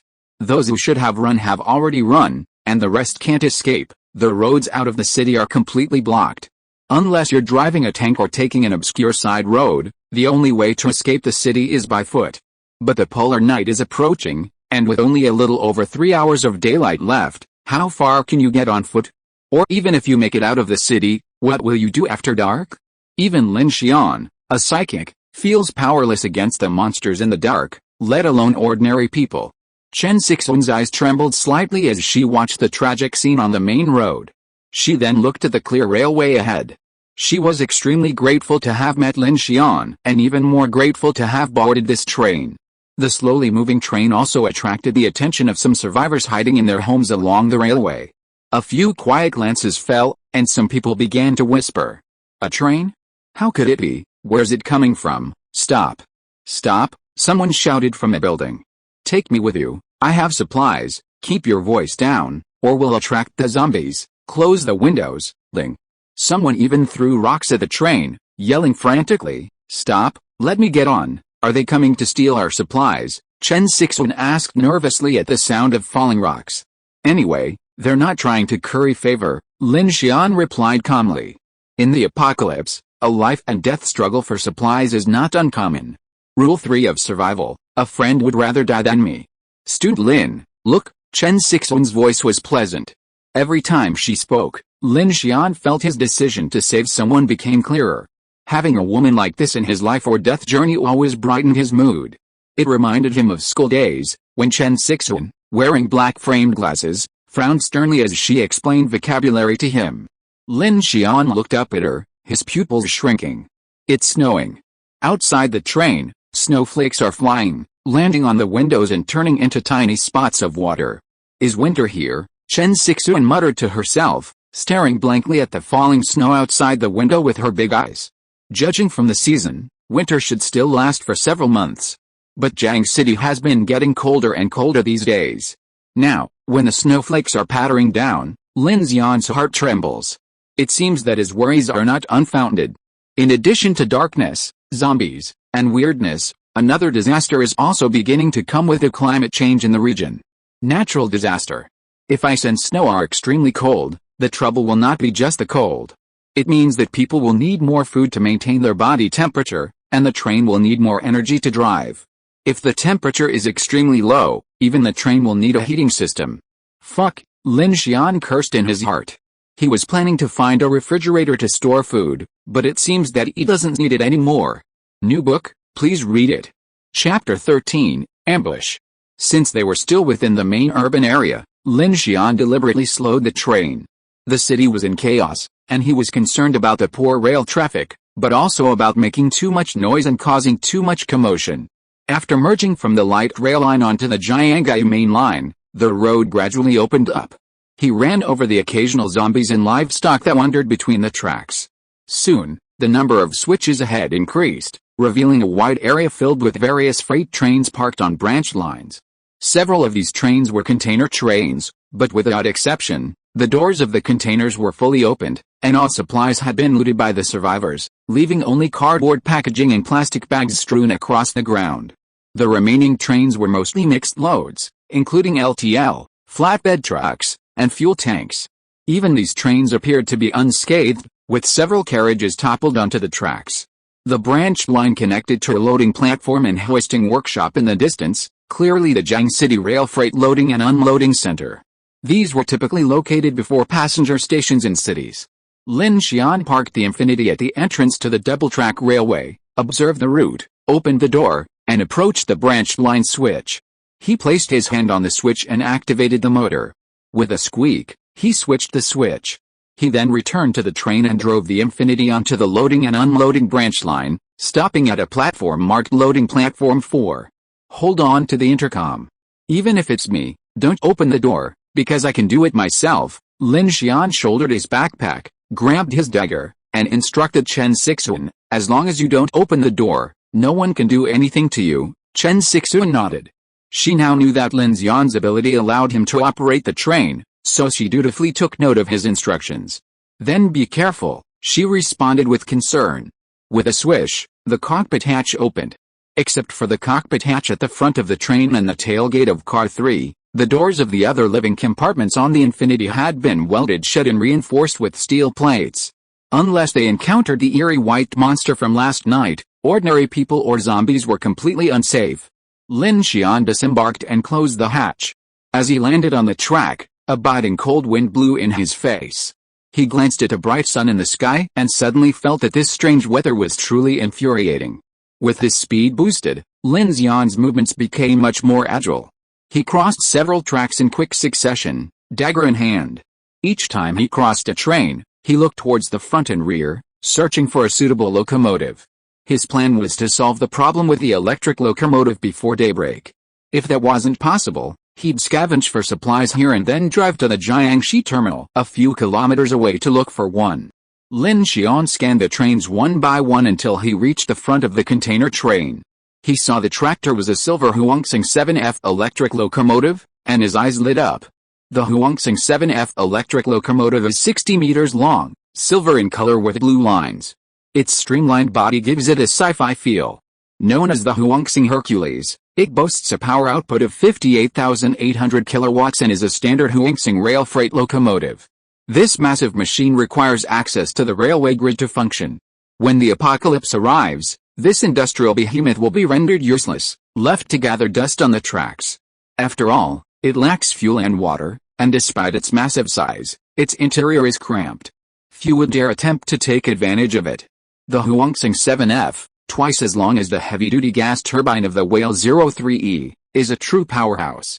Its sophisticated internal structure includes not only a drive motor but also advanced kinetic energy recovery and storage systems, making it an ideal candidate for use as a temporary battery for the Infinity. "You're it," Lin Xian said, reaching out to touch it. The mechanical heart began scanning the drive, revealing that the electric locomotive was in excellent working order and in pristine condition. This was a treasure. Because of his special abilities, things that the survivors despised became treasures to him. Just as Lin Xian was about to start the massive machine and disconnect the train cars, a staccato voice suddenly rang out from behind him. He turned cautiously. The voice originated from a warehouse on the platform. Lin Xian ducked through the gap between the connecting carriages of a freight car on the inner corridor, following the sound. He discovered it was coming from a warehouse with number 14 marked on the door. A series of knocks, continuous and unrelenting, didn't sound like those of mindless zombies. Lin Xian climbed onto the platform and approached each room inside. The knocks grew louder, and he could faintly hear someone shouting, "Help! Is anyone there?" The voice was muffled, as if muffled by some kind of soundproofing. Lin Xian arrived at the door of Warehouse 14 and slowly peered through the half-open door. He discovered that it was a cold chain warehouse, consisting of 2 large white freezers. However, because Yang City had been without power for a long time, the warehouse was filled with an indescribable odor of decay. Lin Xian sniffed it and nearly vomited the canned meat he had just eaten. Only after he entered did he finally see 2 women inside the barrier window of one of the large freezers. One was frantically banging on the door. The woman looked to be in her 30s, her face flushed red. The other, a woman in her 50s or 60s, was leaning against the ground, looking more breathless than inhaled. As Lin Xian entered, the woman immediately spotted him and screamed, "Please, open the door for me. My mother is dying." Lin Xian's eyes flashed at this, and he thought something was amiss. He leaped forward. Instantly, a gunshot rang out behind him. Bang! An ambush. He saw through the ruse almost instantly. A woman screaming from within the freezer was abrupt. Her aimless shouting only attracted zombies, clearly a deliberate attempt to attract his attention. Bang! Bang! Bang! The first shot missed, and another barrage of bullets followed. Lin Xian didn't pause from start to finish. His reaction was incredibly quick, as he rushed directly to the door of another freezer and slammed it behind him. Bang! Bang! Bullets slammed into the freezer door, sending sparks flying. "Fuck, that guy's fast, don't let him get away, that idiot sneaked into the freezer, haha." Just then, 2 men sprinted after him, each armed with a weapon, one long, the other short. The leader, looking to be in his early 40s, had a gloomy face and a large tattoo on his neck. He rushed forward and kicked the freezer door, only to find it locked. "That's weird." The other, a thinner man, watched the wary Lin Xian through the window. He also approached the door and tried to lift the bolt, but it didn't budge. "Why won't this damn door open?" Large freezer doors are specially designed to prevent cold temperatures from condensing along the metal handles and freezing them, rendering them inoperable. The handles can only be opened from the outside, but for safety reasons, an alarm button is installed inside. Strangely, after Lin Xian entered, the door couldn't be opened from the outside. "Damn it!" The leading man immediately raised his gun and fired 2 shots at the freezer's window. The sound echoed loudly throughout the warehouse, but he didn't know that the window was 200 millimeters thick, and to maintain insulation, the entire freezer was like a massive fortress. "Damn!" the man shouted. Then the door of freezer number 1 opened, and the woman and the old lady who had pretended to beg for help came out one after another. They surrounded Lin Xian, saying with unfriendly expressions, "This kid is quite clever. New book, please read." Chapter 14 Siege. Humph, the old lady's expression suddenly changed. She no longer looked half dead. She glanced at Lin Xian in the freezer with vicious eyes. "It's stuffy in there.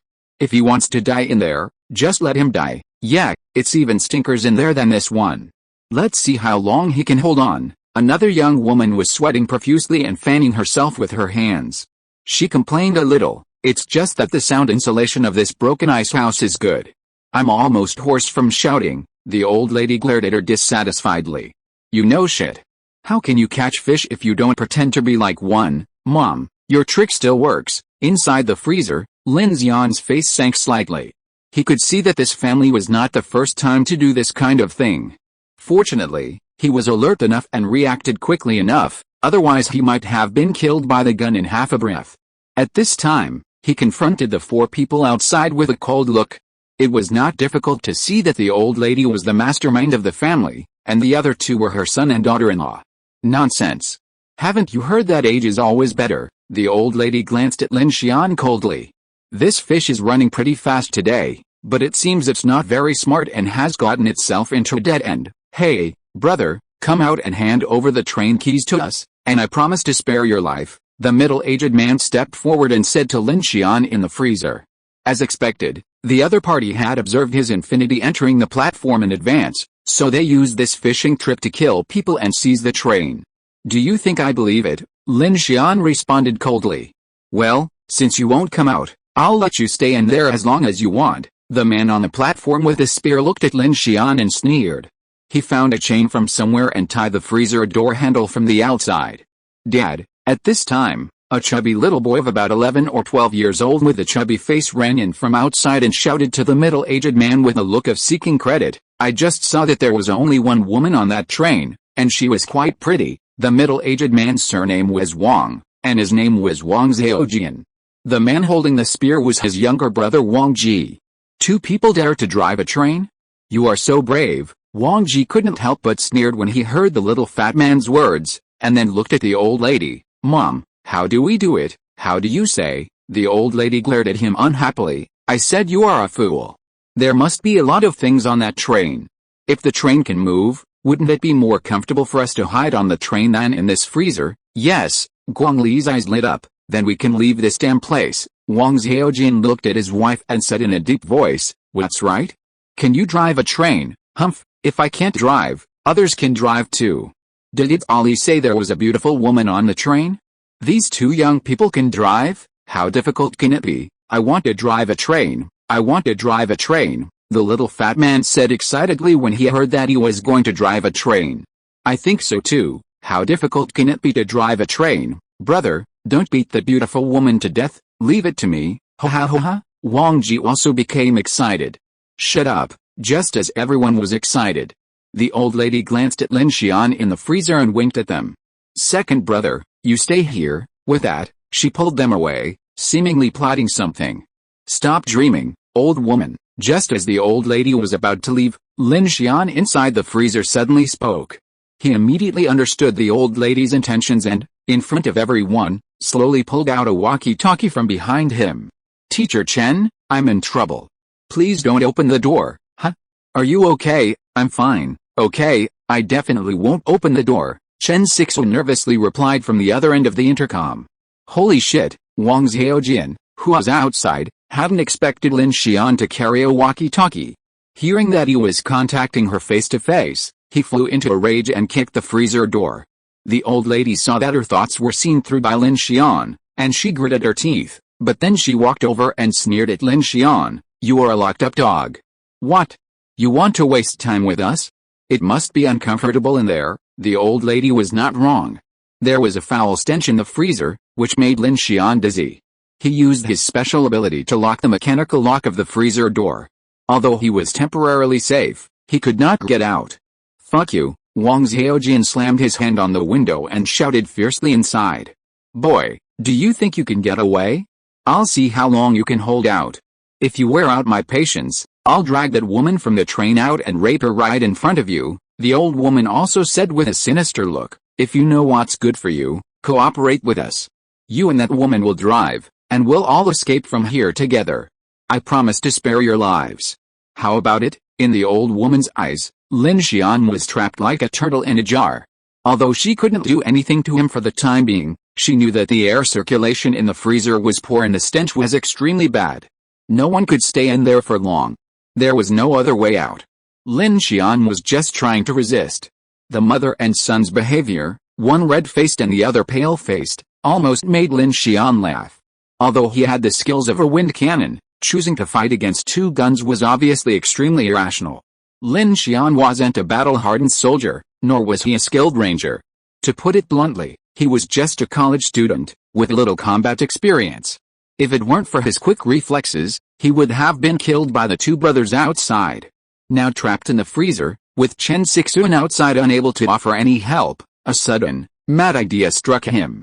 He ignored the men outside, pulled a flashlight from his backpack, and began to survey the freezer. Seeing Lin Xian's indifference, the elderly woman outside, fearing the train had run away, signaled to her two sons to investigate. With a click, Lin Xian flicked on the flashlight. The vast freezer held neatly arranged shelves, but the goods had long since been looted. The thawed blood of frozen meat spilled onto the floor, contributing to the unpleasant odor. Lin Xian walked closer, swept the flashlight, and found that on the other side was a row of large freezers. His eyes lit up, and he walked over to check one by one. Although there was no item in the freezer, he could use it to devour. Since he couldn't get out for the time being, and this freezer was a natural fortress, Lin Xian could start devouring this large appliance with confidence. Thinking of this, he took out the intercom again. "Teacher Chen, the plan has changed. I'm temporarily trapped here.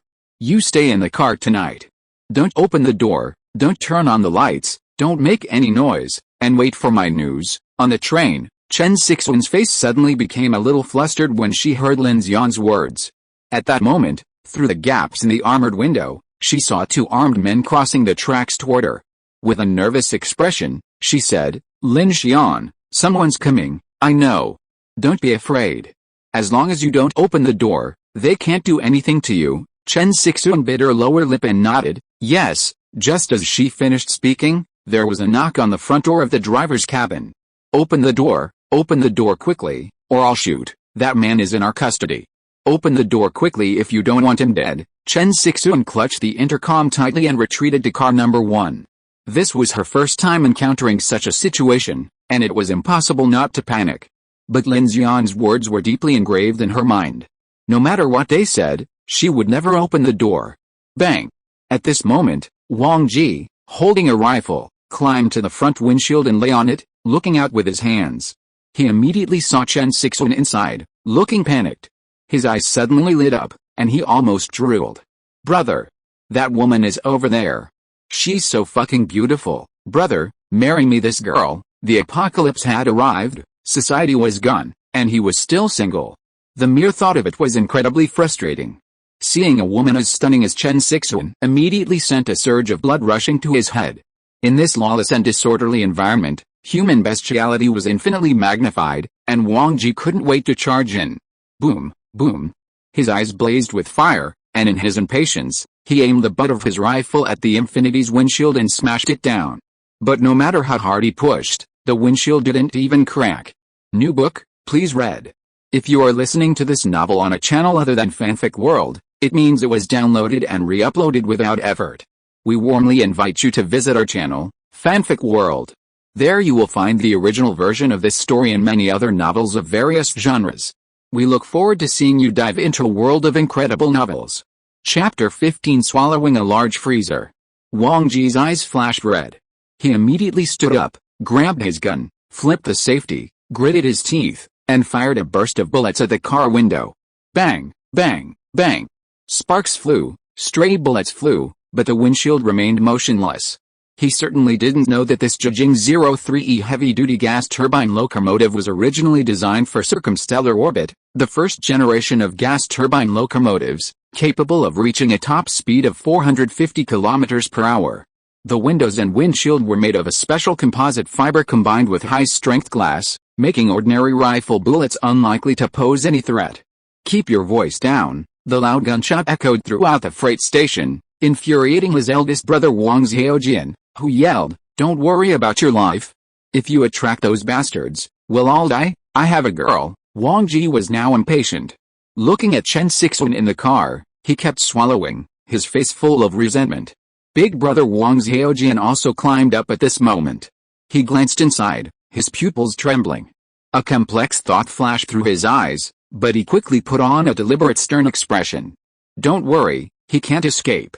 Once we get that guy out and get the train keys, we'll have everything." Right, right, right, Wang Ji nodded repeatedly. Hell, he gazed fierily into the carriage again. Chen Sixuan had already taken cover, so he could only spit fiercely. "Little beauty, just wait for me." Just as he was about to leave, he suddenly stopped, unzipped his pants with a lewd smile, and urinated into the window, as if satisfying a lustful urge.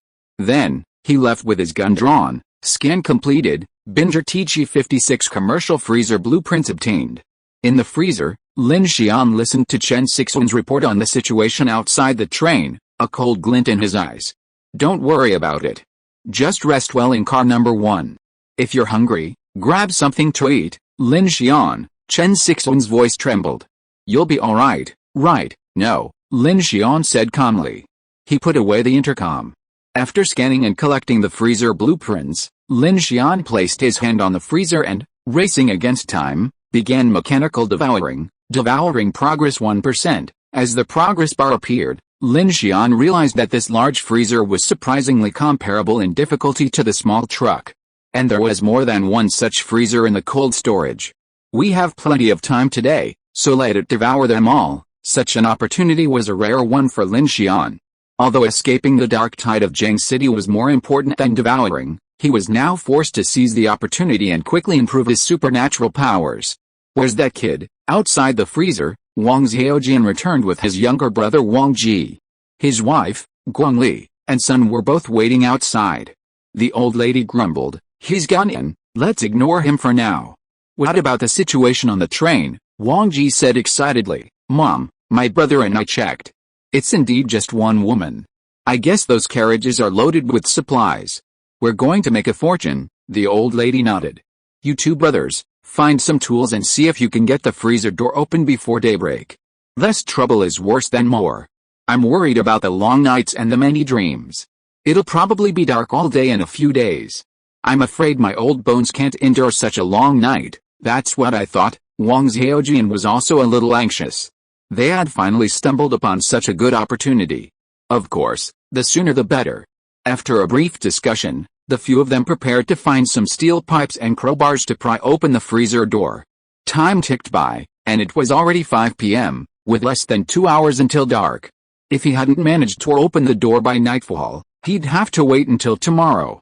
Elsewhere, in a dark corner of the freezer, Lin Xian endured the stench as he devoured the freezer, devouring progress 80%, devouring progress 95%. Finally, after nearly an hour, he was almost done devouring the massive freezer before him. By then, the sound of prying and kicking could be heard from the freezer door. But he wasn't worried. He'd scanned the door before locking it. The door of this low-temperature freezer was 150 millimeters thick, with an outer layer of stainless steel and aluminum, and an inner layer of thick, insulated polyurethane and fiberglass. With the core locked shut by his supernatural powers, opening it with bare hands or simple tools like a steel pipe crowbar was nearly impossible. Unless they had hydraulic pliers or a cutting machine, but if they had such tools, they wouldn't have spent over an hour banging and banging. Lin Xian simply endured the irritating noise and continued to calmly devour the freezers. Meanwhile, a flustered Chen Sixuan could only pace back and forth within the train car. However, she soon realized that rushing wouldn't help. She first checked on the girl, then, taking advantage of the light before nightfall, began sorting the various supplies within the 3 train cars and cleaning up as well. Devour successful. Mechanical source points plus 25. Mechanical devour skill proficiency plus 8. Additional reward, increase your strength by 3, and your defense by 1. Deep within the cold storage, Lin Xian's eyes lit up as he gazed at the screen before him. A big catch. He took a quick look and saw 4 of these large freezers. If he devoured them all, wouldn't that be a huge profit? Mechanical Devour LV, 1, 286-300, Mechanical Devour was about to upgrade. If it did, its efficiency should be even higher. With this thought, Lin Xian, brimming with confidence, wasted no time and went directly to the second freezer to begin devouring. Meanwhile, outside the cold storage, Wang Xiaojian and Wang Ji were exhausted, their faces flushed with fatigue. Steel pipes and crowbars littered the floor, their foreheads sweating and panting heavily. "Damn, I can't open it at all," the old lady standing nearby said, glancing at the sky, her eyes shifting. "Mom, we've been hiding in there at night these past few days, and those monsters outside can't open it. Xiaojian and the others must have trouble getting this door open either." Guang Li was now a little anxious. "Yet, this damn door is too damn strong, damn," Wang Ji cursed, throwing the steel pipe to the ground. Despite his cursing, he actually prayed every night for this door to be stronger, a bit of a psychotic state indeed. "Okay, Stop it. The old lady knew it was futile, and the noise they were making was already attracting a lot of footsteps towards the warehouse. It's getting dark soon. Let's hide first. He's chained up outside anyway, so we can't worry about him escaping. It looks like the train won't be able to move without this guy. As long as they can't escape, they definitely can't outlast us. Mom, that makes sense. Then let's do it. Dad, aren't we getting on the train today? The little fat boy asked disappointedly. Not yet. We'll stay one more night. The family had actually been hiding in the cold storage they'd been fishing in for the past few days, but the lock on the door wasn't working, so they'd secured it with some steel pipes from the inside to ensure their safety. Beep, beep. The alarm on his watch went off, and Lin Xian, in the freezer, frowned, knowing that dark was approaching. On the train, Chen Sixuan drew all the shades, anxiously awaiting Lin Xian's response. Her gaze fell on the unconscious girl again, and she couldn't help but walk over to check her breath. After confirming she was still alive, she looked at him with surprise. The girl had slept for 2 full days. At 6:45 p.m., night fell, plunging the freight terminal into darkness.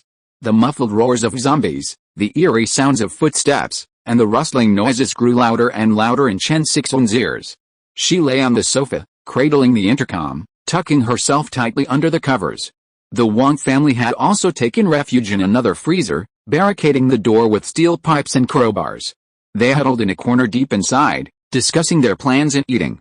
At 7:32 p.m., Lin Xian had devoured the second freezer. Successful devour, mechanical source points plus 25, mechanical devouring skill proficiency plus 8, bonus, increases strength by 2, speed by 1, defense by 1. At 9:14 p.m., he had devoured the third freezer, swallowed successfully, mechanical source points plus 25, mechanical swallowing skill proficiency plus 8, bonus, your strength increases by 1, although this machine didn't gain many attribute bonuses. What Lin Xian is more looking forward to at this time is that his swallowing skill has been upgraded to level 2. New book, please read it.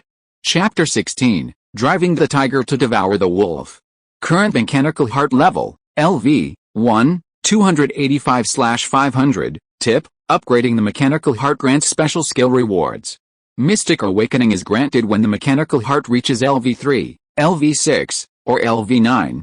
Basic attributes, strength, LV1, 3350, speed, LV1, 950, defense, LV0, 2030, current basic skills, mechanical devouring LV, 2, 2/500, mechanical manufacturing LV, 1, 112/300, mechanical scan, passive, mechanical repair, passive, mechanical operation, passive, special skills, wind cannon LV, 1, 12/100. Looking at the light screen before him, Lin Xian felt the mechanical heart within him roar wildly for a moment.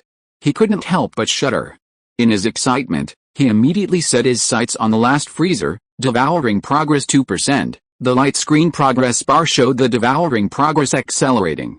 Sure enough, this increased efficiency was definitely a boon for him, saving him plenty of time at crucial moments and significantly reducing the risk of swallowing. Beep. Lin Xian started counting on his watch and began devouring intently. Devour progress 10%, devour progress 20%, devour progress 50%, devour progress 80%, devour progress 99%. So fast, Lin Xian checked the time. The 3 freezers had taken him an average of about an hour and 40 minutes to devour, but now, in less than an hour, only 55 minutes, he was almost done. His efficiency had nearly doubled. Just as Lin Xian was about to suppress his excitement, a flash of golden light suddenly appeared before his eyes. Devour successful, mechanical source points plus 25, mechanical devour skill proficiency plus 6, bonus, you gain the ice shield skill, freezer ice shield. Lin Xian was stunned. As expected, gaining skills was actually related to the machinery or electrical appliances he devoured. Looking at the ice shield LV1, 0/100, on the screen, Lin Xian's eyes were filled with hesitation. Then, he tried to think, raising his hand and waving it. Crack, crack. Almost instantly, a small, semi-arc-shaped azure ice shield rose from the ground, shielding him, barely reaching the height of Lin Xian's shoulders.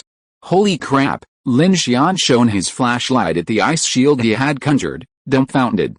The ice shield before him wasn't thick, only about the thickness of his palm. Clang. He tried to chop it with his short knife, and a dull sound of chipping ice was heard. It was like aged ice that had been frozen in the freezer for years, harder than he had expected. At the same time, Lin Xian felt a significant drain on his energy, and suddenly felt that the cost outweighed the benefits. This skill consumes quite a bit of energy, and the defense probably won't stop bullets. It's only for emergency use, and the cost effectiveness is a bit. Wait a minute. Lin Xian stared at the ice shield before him, his brows slowly raised.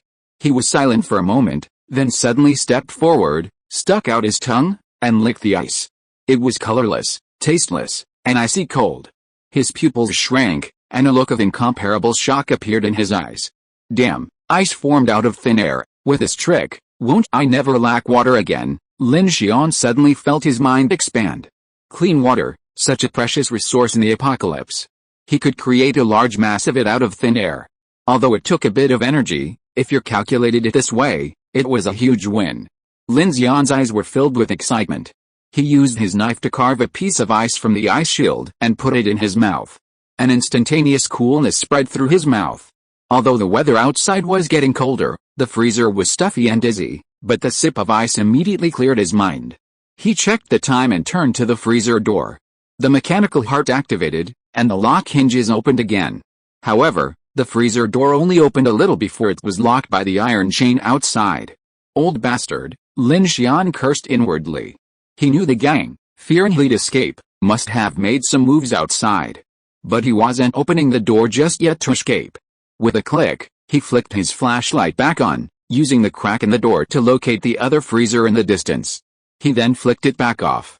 Then, slowly, he thrust his finger through the crack, using his sharp night vision to gather his strength. Puff! A burst of air from the pistol blasted out. The nearly silent pistol struck the stainless steel door of the freezer across the way, but with a resounding boom like a bell. Bang! The resounding blast instantly reverberated throughout the warehouse, echoing through the darkness. The family hiding in the freezer were startled by the noise. The brothers, caught off guard, quickly drew their pistols, but the darkness outside the door was so intense they couldn't see a thing. Is there a monster? The fat boy, hiding behind Gong Li, turned pale with fear. Don't be afraid, shh. Don't make a sound, the old lady exclaimed in panic. Zhao Jian, AG, don't shoot. It'll be troublesome if you attract something, the two brothers nodded, swallowing nervously in the night. For safety's sake, the old lady turned off the electronic light used for dining, and the entire freezer was completely dark. A feeling of unease began to spread among the people. Elsewhere, Lin Xian, hiding behind the door, had a cold expression on his face. You like to catch turtles in a jar, don't you? Today I'll teach you what a jar and a turtle are. Puff. Another quiet blast from the air gun, and then the huge roar sounded again. Bang! This time, the Wang family was startled again, and they could no longer sit still. There's something out there, Wang Ji, clutching his spear, trembled with fear. Damn it, what the hell is that? Following these two mighty voices, the howling of zombies soon began to rise from outside Warehouse 14. They began as scattered cries, gradually growing into a swarming mass. Furthermore, an even more eerie rustling sound, as if tearing something apart, caused the train cars parked outside to creak like rails grinding as they rapidly approached. Upon hearing this sound, Lin Xian's first thought was the giant white monster, and his heart leapt with fear. But it was too late to back down. With his limited vision, he could already see dense, swarming shadows swarming frantically from the gates into the warehouse. For a moment, a chilling roar filled the entire warehouse. Puff! At this moment, Lin Xian decisively fired a third blast from his wind gun, his most lethal. He had to draw the zombie's target completely over, or else he would be in trouble too. The Wang family had apparently heard the surging tide of corpses. The five of them huddled in a corner deep within the freezer. The two brothers, Wang Xiaojin and Wang Ji, stared intently at the darkness with terrified faces, guns held. Don't be afraid, That door's solid. Even a crowbar won't pry it open. Those monsters can't get in, the eldest brother, Wang Xiaojin, tried to comfort them, swallowing his saliva. Boom. At that moment, a third sound pounded against the door. It was like thunder, and the family felt as if they were sitting in a metal barrel, shaken to their core. Wah! Countless zombies, enraged by the sound, clawed and rammed frantically outside the family's door. The steel pipes and crowbars tied to the door creaked and groaned. Everyone trembled, but at that moment, another even more terrifying sound emerged. It was a sound like the chewing of some beast, as if it were gnawing at the zombies and also at the steel door. Crack! Crack! Crack! Crack! Crack! The sound was so powerful and deep, with such immense force that even the steel cracked with a crisp sound. Finally, with a clang, clang, the door groaned and opened slowly. The Wang family inside, hearing this terrifying sound, could no longer contain themselves. The women and children began to cry out. Ah! Mom, it's over. What should I do? Woo woo woo. At this moment, the screaming sound reached into the freezer, getting closer and closer. Something was coming. Wang Xiaojin and Wang Ji's faces were utterly pale. Unable to contain themselves any longer, they raised their rifles and fired into the darkness before them, attempting a final stand. Bang! Bang! Flames erupted from pistols and semi-automatic rifles, instantly illuminating the entire freezer. At that moment, everyone was horrified to see that among the countless ferocious zombies charging forward, a gigantic, crimson insect loomed. Its massive fangs bared, its piercing cries emanating.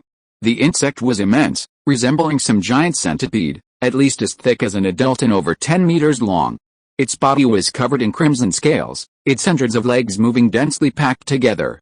Just one glance sent chills down the entire family's spines.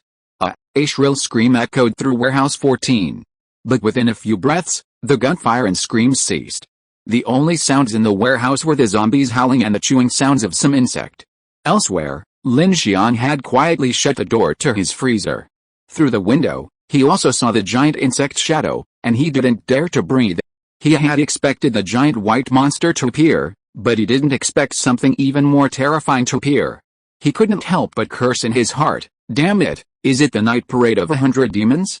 Why are all kinds of monsters and demons appearing on this planet? In comparison, Lin Xian suddenly felt that the zombies had become kind and even pitiful. After all, these zombies were dead humans who had mutated. Lin Xian's heart was pounding. His plan of driving the tiger to devour the wolf was indeed a bit risky. If he was not careful, that giant insect might not be able to escape even if he was hiding on the infinity. Damn it, the armor needs to be upgraded. The weapons need to be upgraded. The horsepower needs to be upgraded. New book, please read it. Chapter 17 Connecting Electric Locomotives. Beep, beep. Lin Xian cut off the beeping of his watch. 2 nights without rest had left him feeling a bit hazy.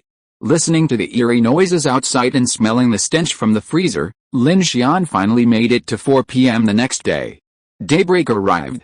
It was already afternoon, with only 2 hours and 45 minutes left until dark.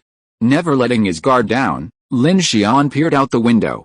The warehouse was brightly lit, and he finally got a clear view of the scene outside. A large hole had been ripped open in the door of freezer number 1. The heavy, stainless steel and composite door was strangely curved. Crimson blood stained the floor. Various pieces of flesh clung to the door and the ground. Several zombies roamed outside, some gnawing at a half-carcass on the ground. Lin Xian spotted a familiar tattoo on the body. It looked like the middle-aged man's. A surge of joy filled his heart. What a death. Those who try to fish in the apocalypse deserve this fate. Their entire family will be wiped out. Lin Xian's eyes froze as he quickly pulled out his intercom, asking what was happening over there. Teacher Chen, are you okay? Elsewhere, Chen Sixuan, who had endured a night of terror, finally breathed a sigh of relief upon hearing Lin Xian's voice. She quickly replied, I'm fine. How about you? I'm fine too. Hearing that Chen Sixuan was alright, Lin Xian felt a little relieved.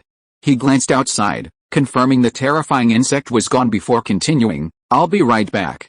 Everything will proceed as planned yesterday. There's an electric locomotive on lane 4.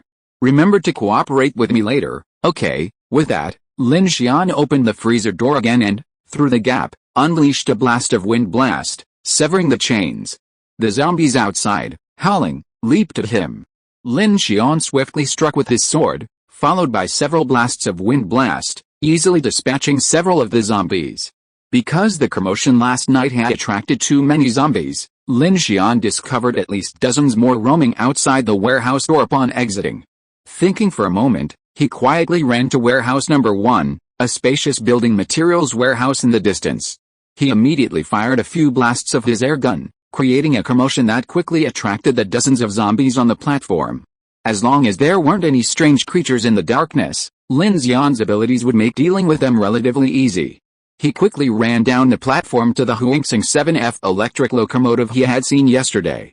His mechanical heart activated, opening the automatic door of the cockpit. He then uncoupled the locomotive's front end and uncoupled the axle. The traction motor, with a deep roar, slowly propelled the massive electric beast away from the platform. Elsewhere, Lin Xian disconnected car number 1 from the Whale 03E. After completing the sequence of positions, with Chen Sixuan's cooperation, he finally and precisely connected the Huangsing 7F electric locomotive to the second section. From then on, the Infinity train had 5 carriages. At the front was the armored, reinforced Zhujing 03E heavy-duty gas turbine locomotive, housing the driver's cabin. The Huangsing 7F electric locomotive, used for kinetic energy recovery and power storage, was placed in the second carriage. Further back were the accommodation carriages 123. The Huangsing 7F locomotive was twice as long as the Zhujing 03E, giving it a somewhat futuristic appearance. Both locomotives were designed with a connecting bridge, allowing passengers to walk directly from the front to the rear.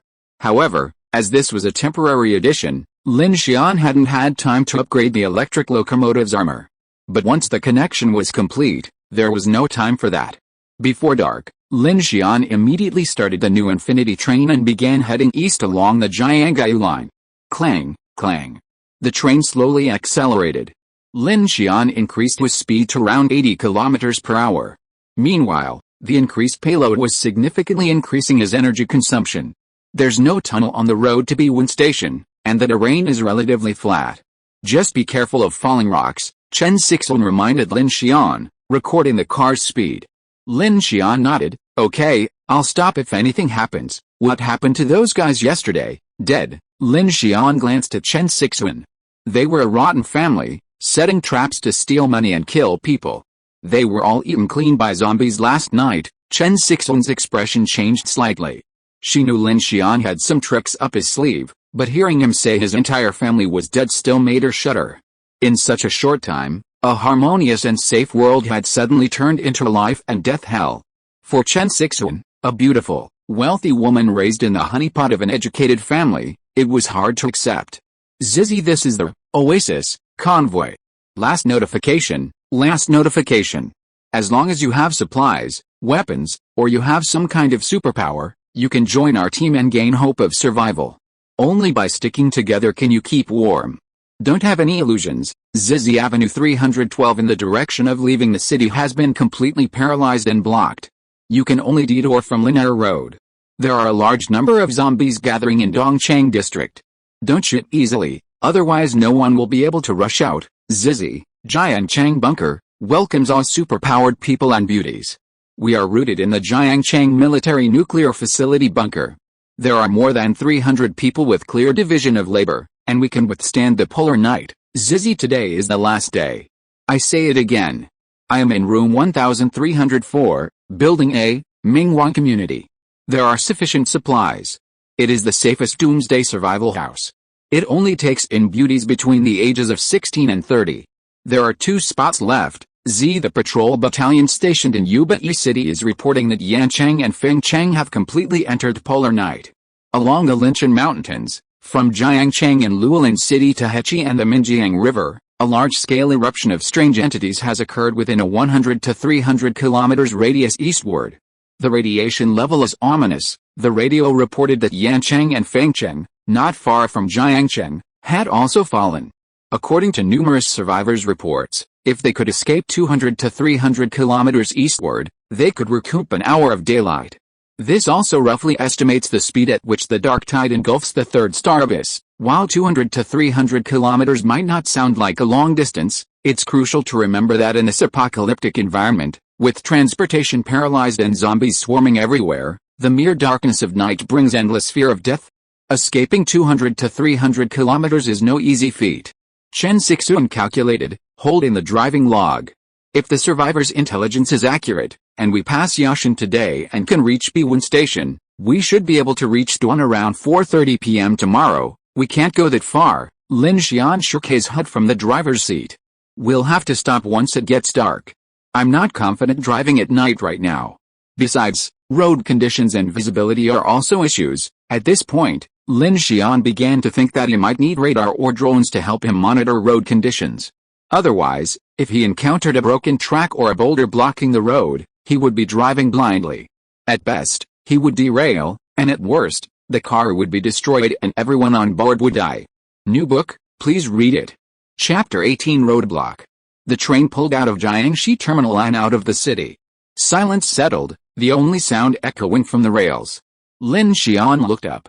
The massive cloud towering over Jiangxi stood still, a sight that always evoked fear. Many had seen it, believing it must harbor some kind of atmospheric creature, far more terrifying than zombies or other forms. But no one knew what it was. Humans, however, retreated to their fortresses and fled in panic, never daring to explore the true form of such apocalyptic creatures. After leaving the city, the surrounding landscape gradually transformed into mountains and pastoral lands, less grimy, bloody, and smoky, creating the illusion of escaping the apocalypse. Lin Xian had expected to see few people along the way. Unexpectedly, a few cars began to appear on a dirt road near the railway. Most were off-road jeeps, while the few sedans present were mudded, heavily loaded with belongings, pedaling furiously. Seeing a train passing by, one of the SUVs rolled down its window, and a middle-aged man leaned out, yelling, "Holy crap! A train, awesome!" Another jeep, painted in a sleek style, opened its roof window, and a young man with a crew cut emerged, wielding an AK, firing a burst of rounds into the air. "Hey, train, is there anything to eat or drink? Do you want to join our Oasis team?" the young man shouted to the train, but Lin Xian, in the driver's seat, ignored him, remaining focused on operating the train. Damn it! Seeing no response, the young man cursed inwardly and sat back down. "Brother Yang, do you want to notify Brother Liu Wei in front?" a yellow-haired man on the co-pilot seat said in a muffled voice. Zhang Dong looked nonchalant. "What? Are we all taking the train instead?" The yellow-haired boy on the co-pilot seat glared and said with a strange look on his face, "Brother Yang, oil." Hearing this, Zhang Dong immediately reacted, slapped his thigh and spat. "Fuck, that's right, a train that can run has thousands of liters of oil at most. Even if it's not that much, only a few hundred liters, it's enough for their team to use for a day or two." So he immediately took out the walkie-talkie. Brother Wei, a big guy's driving along the Jiangsu line. It's a train. I guess there's a lot of oil on it." "Well, a train," a hoarse voice came from the walkie-talkie. Judging from the tone, the other party had also become a little interested. "Yes, I estimate it'll take about 10 minutes to cross Yashan. Take your time, I'll intercept them. Team 2, you guys follow from behind and form a flank." Alright, a dozen kilometers ahead of the convoy, a smaller group was barreling along. Leading the way was a modified Raptor. Liu Wei, dressed in formal attire, sat in the back seat, looking menacing, his arm around a heavily made-up young woman. "Third brother, turn at the fork in the road ahead. A big guy's coming at Yashan Station." "Okay, boss." The entire convoy followed Liu Wei's lead. Liu Wei wasn't actually some gangster boss. Before the apocalypse, he was just a small-time market owner. But afterward, he unexpectedly awakened supernatural powers, which instantly propelled him to power. Seeking protection, his former friends and relatives fawned over him, but he was also a clever man. He used his powers to recruit a large group of ruthless, armed men, then waited for them to plunder and bring him supplies. In just a few days, he recruited over 20 followers. Living like a local tycoon. Even the beautiful women of high society who had once scorned him began to offer their services. For a time, Liu Wei was filled with arrogance, reveling every night, brimming with pride. Then, hearing his subordinates report that another powerful figure in Jiang City had not only refused to surrender but had actually escaped right under his nose, didn't this offend him? He immediately prepared to act as a roadblock. After all, he had been planning to do so when leaving Jiang City. Elsewhere, Lin Xian frowned at the sound of Zhang Dong's rifle. Out of caution, he sped up slightly. The clear railroad tracks were still much faster than vehicles traveling on dirt roads. "The Oasis convoy, we just heard on the radio, and it seems their leader is also a psychic," Chen Sixuan said with some concern upon hearing the gunfire. "I heard that, too. But they're going by land, and we're going by rail. We'll keep to ourselves and should run into each other." Hearing Chen Sixuan talk about other psychics, Lin Xian felt a little worried. His train plan had many advantages, but also a significant disadvantage: it was too conspicuous.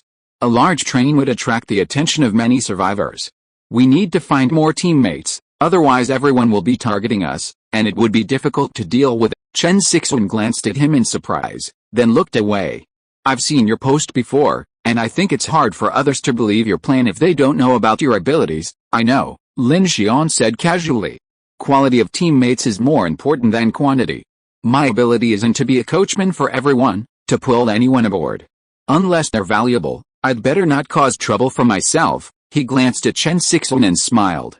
"And they have to be worthy of me." Chen Sixuan blushed inexplicably, thinking Lin Xian was flirting with her, and felt a little embarrassed. "That's not what I meant," Lin Xian coughed lightly.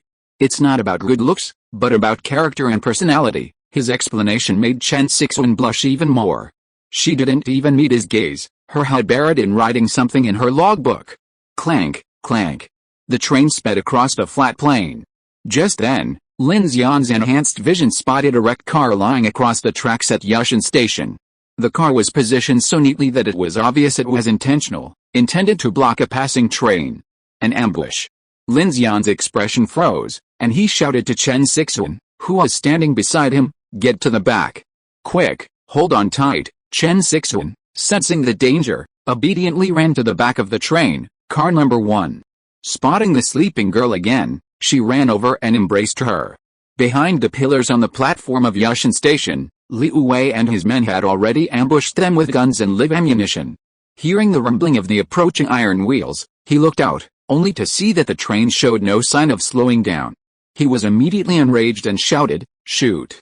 Make this bastard stop!" Upon hearing the order, his men emerged from behind the pillars, holding all kinds of long guns and short cannons, and without a word, they poured fire into the cockpit of the speeding train. Bang! Bang! Bang bang bang! Bang bang! For a moment, gunfire rang out. Lin Xian in the cockpit gritted his teeth, grabbed the handle, and bent down. He controlled the train with his mind, but it actually sped up. Damn it! The reason I chose to drive a train is to smash all these damn scoundrels who are blocking the road into pieces.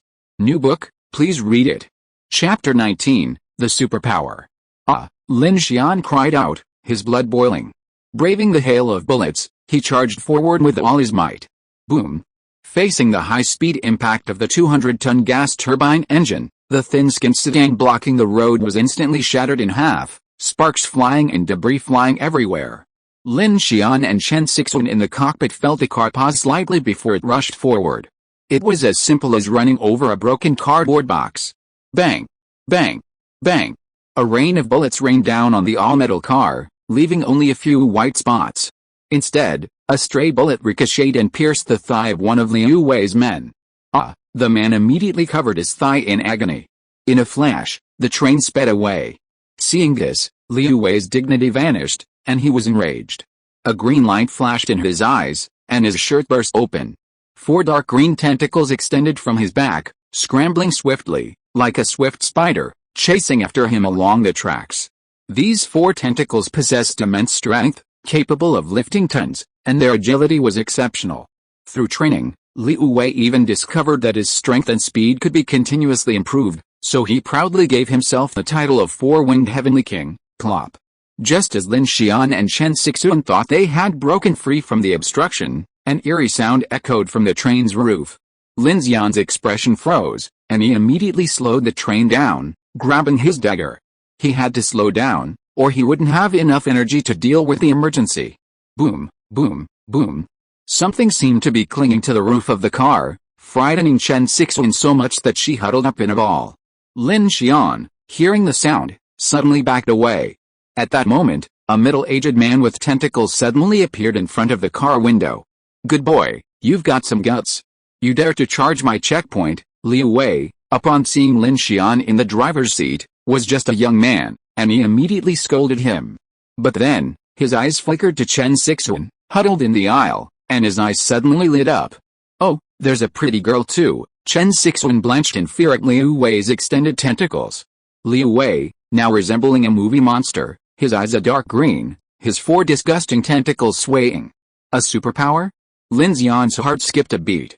He hadn't expected one of these ambushing men to be a superpower. This was his first encounter with a superpower, and it was completely different from what he had expected. After all, he hadn't expected a human to have tentacles. Was this superpower or nuclear radiation? Boom. Without a word, Liu Wei slammed one of his tentacles arms into the window, instantly creating a spiderweb of cracks on the windshield. Lin Xian was startled. The train's windshield was at least 10 to 15 millimeters high-strength glass. A rifle bullet would barely leave a white dot. He hadn't expected this person to crack it with a single blow.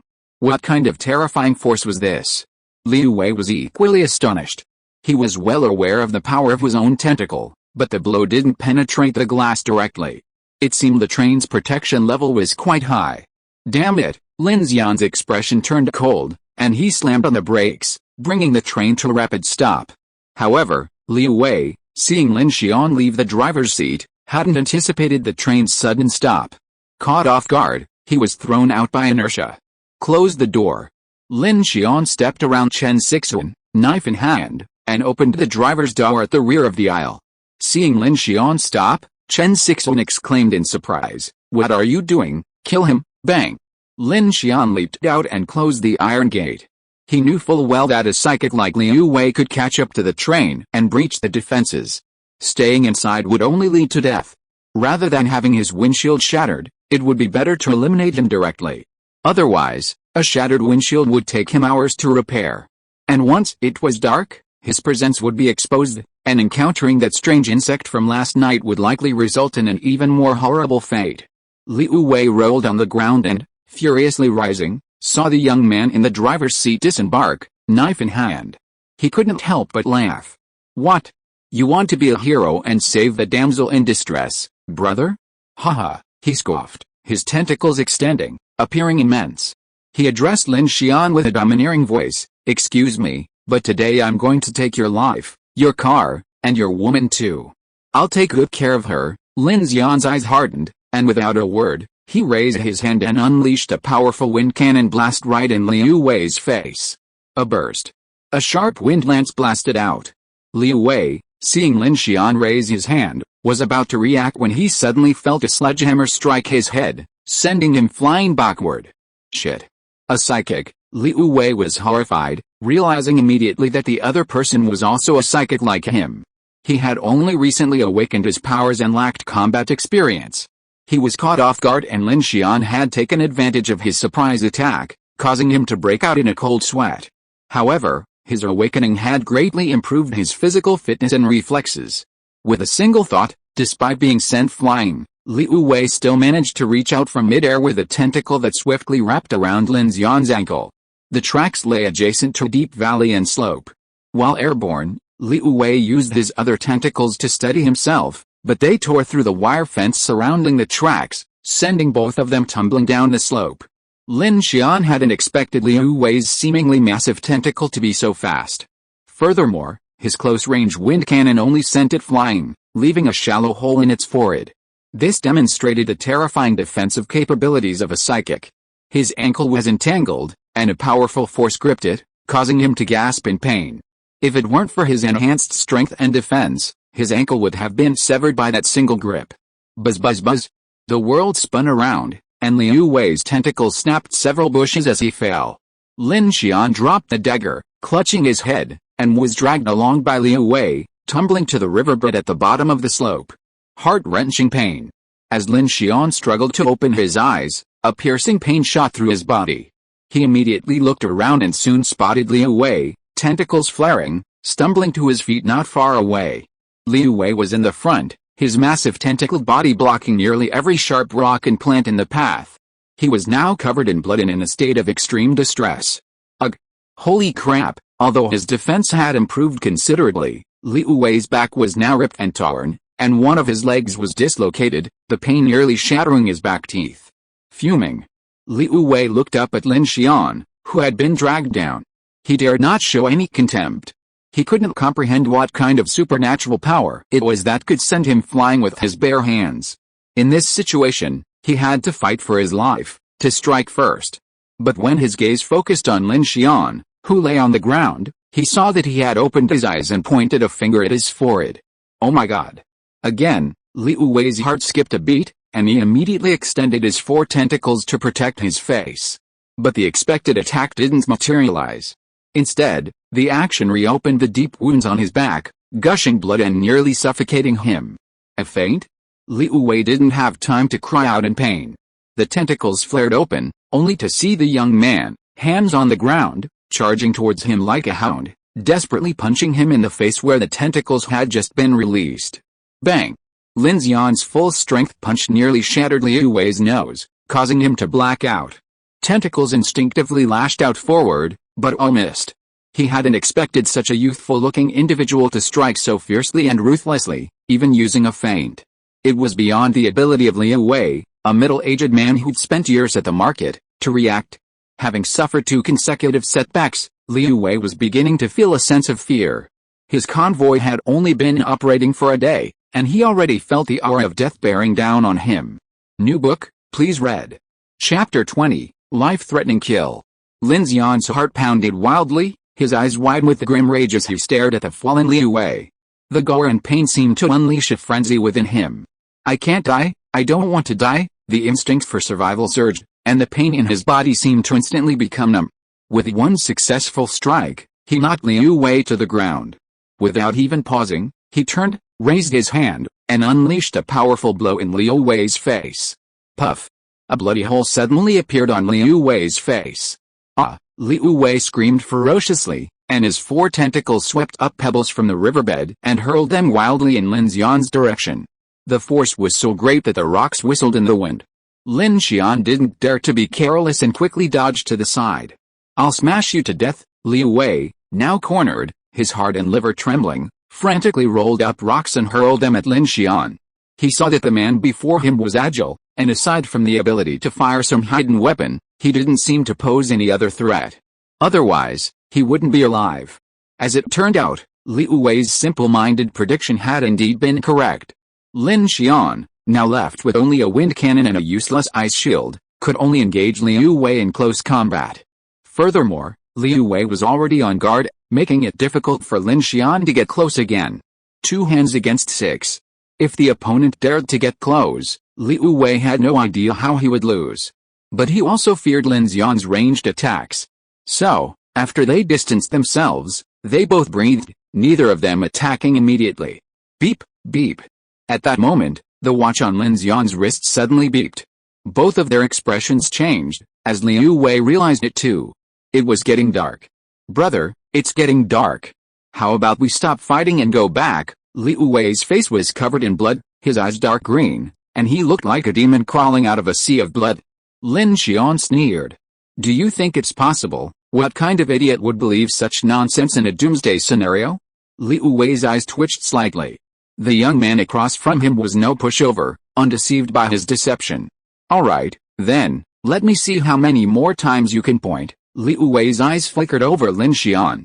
As a psychic, he knew the immense strain on the body from using their abilities, and the opponent's long-range attack was surely even more exhausting than his own. Otherwise, he would have been firing straight at him like an automatic rifle. Why would he need to find every opportunity to strike? Despite his portly appearance, Liu Wei considered himself no fool. On the contrary, having spent a lifetime in small business, he considered himself incredibly shrewd. Alright, Lin Xian remained calm, unfazed, and raised his right index finger to Liu Wei's face. Liu Wei instinctively raised his tentacle to block, but with his face blocked, he couldn't see Lin Xian's next move, which was the real headache.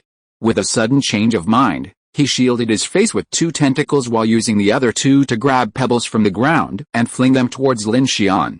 Seeing his display, Lin Xian's eyes shone fiercely. He stood still, only slightly tilting his head to avoid a blow. Then, he slowly lowered his finger, aiming for Liu Wei's crotch. Puff! The wind lance pierced through. Liu Wei's entire body trembled, a wave of excruciating pain surging through him. Lin Xian had been intent on blowing his head off from the beginning, so much so that Liu Wei hadn't even considered that Lin Xian would also blow his little head off. Liu Wei screamed in agony as his crotch exploded. Suddenly, He realized that Lin Xian had taken advantage of the moment to appear close to him. The aura of impending death overwhelmed him, and he unleashed his astonishing survival instinct, launching his 4 tentacles with a bang. You die, bang. However, his all-out attack suddenly collided with an ice wall, instantly shattering it and sending shards flying. Unexpectedly, in that instant, he didn't see Lin Xian. By the time he realized what was happening, a finger appeared before his eyes. It was pointed at his eyes. Wait, in that instant, he was filled with regret. Puff. Liu Wei's eyes trembled violently. Before he could finish his words, his left eye had become a bloody hole, and he fell straight back. He had never dreamed that he, possessing the boss-level superpowers of Dr. Octopus and having been a local tyrant for only a few days, would die inexplicably at the hands of a young man. Ahem. Seeing Liu Wei fall, Lin Xian coughed up several mouthfuls of blood. Without even a moment to breathe, he picked up a large pebble from the ground, stepped forward, and smashed it down on Liu Wei's face. Bang! Bang! Bang! With each blow, his tentacles trembled strangely. He sat down on the ground, gasping for breath. The adrenaline gradually faded, and the excruciating pain began to bite. Luckily, he hadn't suffered any broken bones, judging by the fight, but he'd sustained some internal injuries, and even more external injuries. At that moment, a mysterious light flashed in the sky, and Lin Xian's eyes trembled. Oh no! On the other side of the train, Chen Sixuan leaned against the back of the aisle, her expression tense as she watched the driver's cab door bang loudly. Open the door quickly, bang, bang, bang. A young, yellow-haired man with a pistol climbed onto the windshield and smashed it with the butt of his rifle. But aside from the initial crack Liu Wei had caused, the windshield remained unmoved. Get out of my way! Another man with a submachine gun climbed up, kicked the young, yellow-haired man aside, and, cigarette in hand, stood at the front of the train and fired a volley of bullets at the windshield. Bang, bang, bang. Sparks flew and stray bullets flew. Fuck, it's so hard. Is it bulletproof glass? You better be careful, Daffy. Bullets don't have eyes. This door can't be opened either, unless we use a cutter. Fuck you. Where can I find you a cutter now? Forget it. Why don't we just leave? It's getting dark. Hearing that it was getting dark, the thugs' faces fell. That man was killed by Brother Wei, and this woman is just meat in a can. Let's take her with us tomorrow. Hey, I put some rocks on the tracks, so the train can't move. By the way, Daffy, that Zhao family's car is being used by Brother Liu Wei to block the road. There's no room left in the convoy. What should we do? Let them squeeze in. What the hell? Let them go. They didn't contribute much anyway, and they have a family to support. Then forget them. The group left, cursing. Chen Sixuan watched the clock inside the carriage tick by, her heart in her throat. Is he dead? It's getting dark. What should I do? Chen Sixuan's expression was tense as she clutched the gate handle tightly, trying to maintain her composure. 10 minutes later, there was a sudden, rapid knock on the door. Thinking it was Lin Xian, Chen Sixuan was about to speak when she heard a woman's urgent shout from outside. Is there anyone inside? Please, can you let us in? Hey, miss, a well-mannered man with glasses climbed up from the car window. As soon as he saw Chen Sixuan, he shouted, can you open the door and let us in to hide? It's getting dark, please. The woman outside the door seemed to be crying, and the sound of a baby crying came out at the same time. Woo, woo, it was heart-wrenching. Miss, please, we don't want anything to eat or anything. We just want you to let us in and hide for a while. Our car is destroyed. We have nowhere to go. Woo woo woo, please, please be kind. This way, the woman cried hysterically.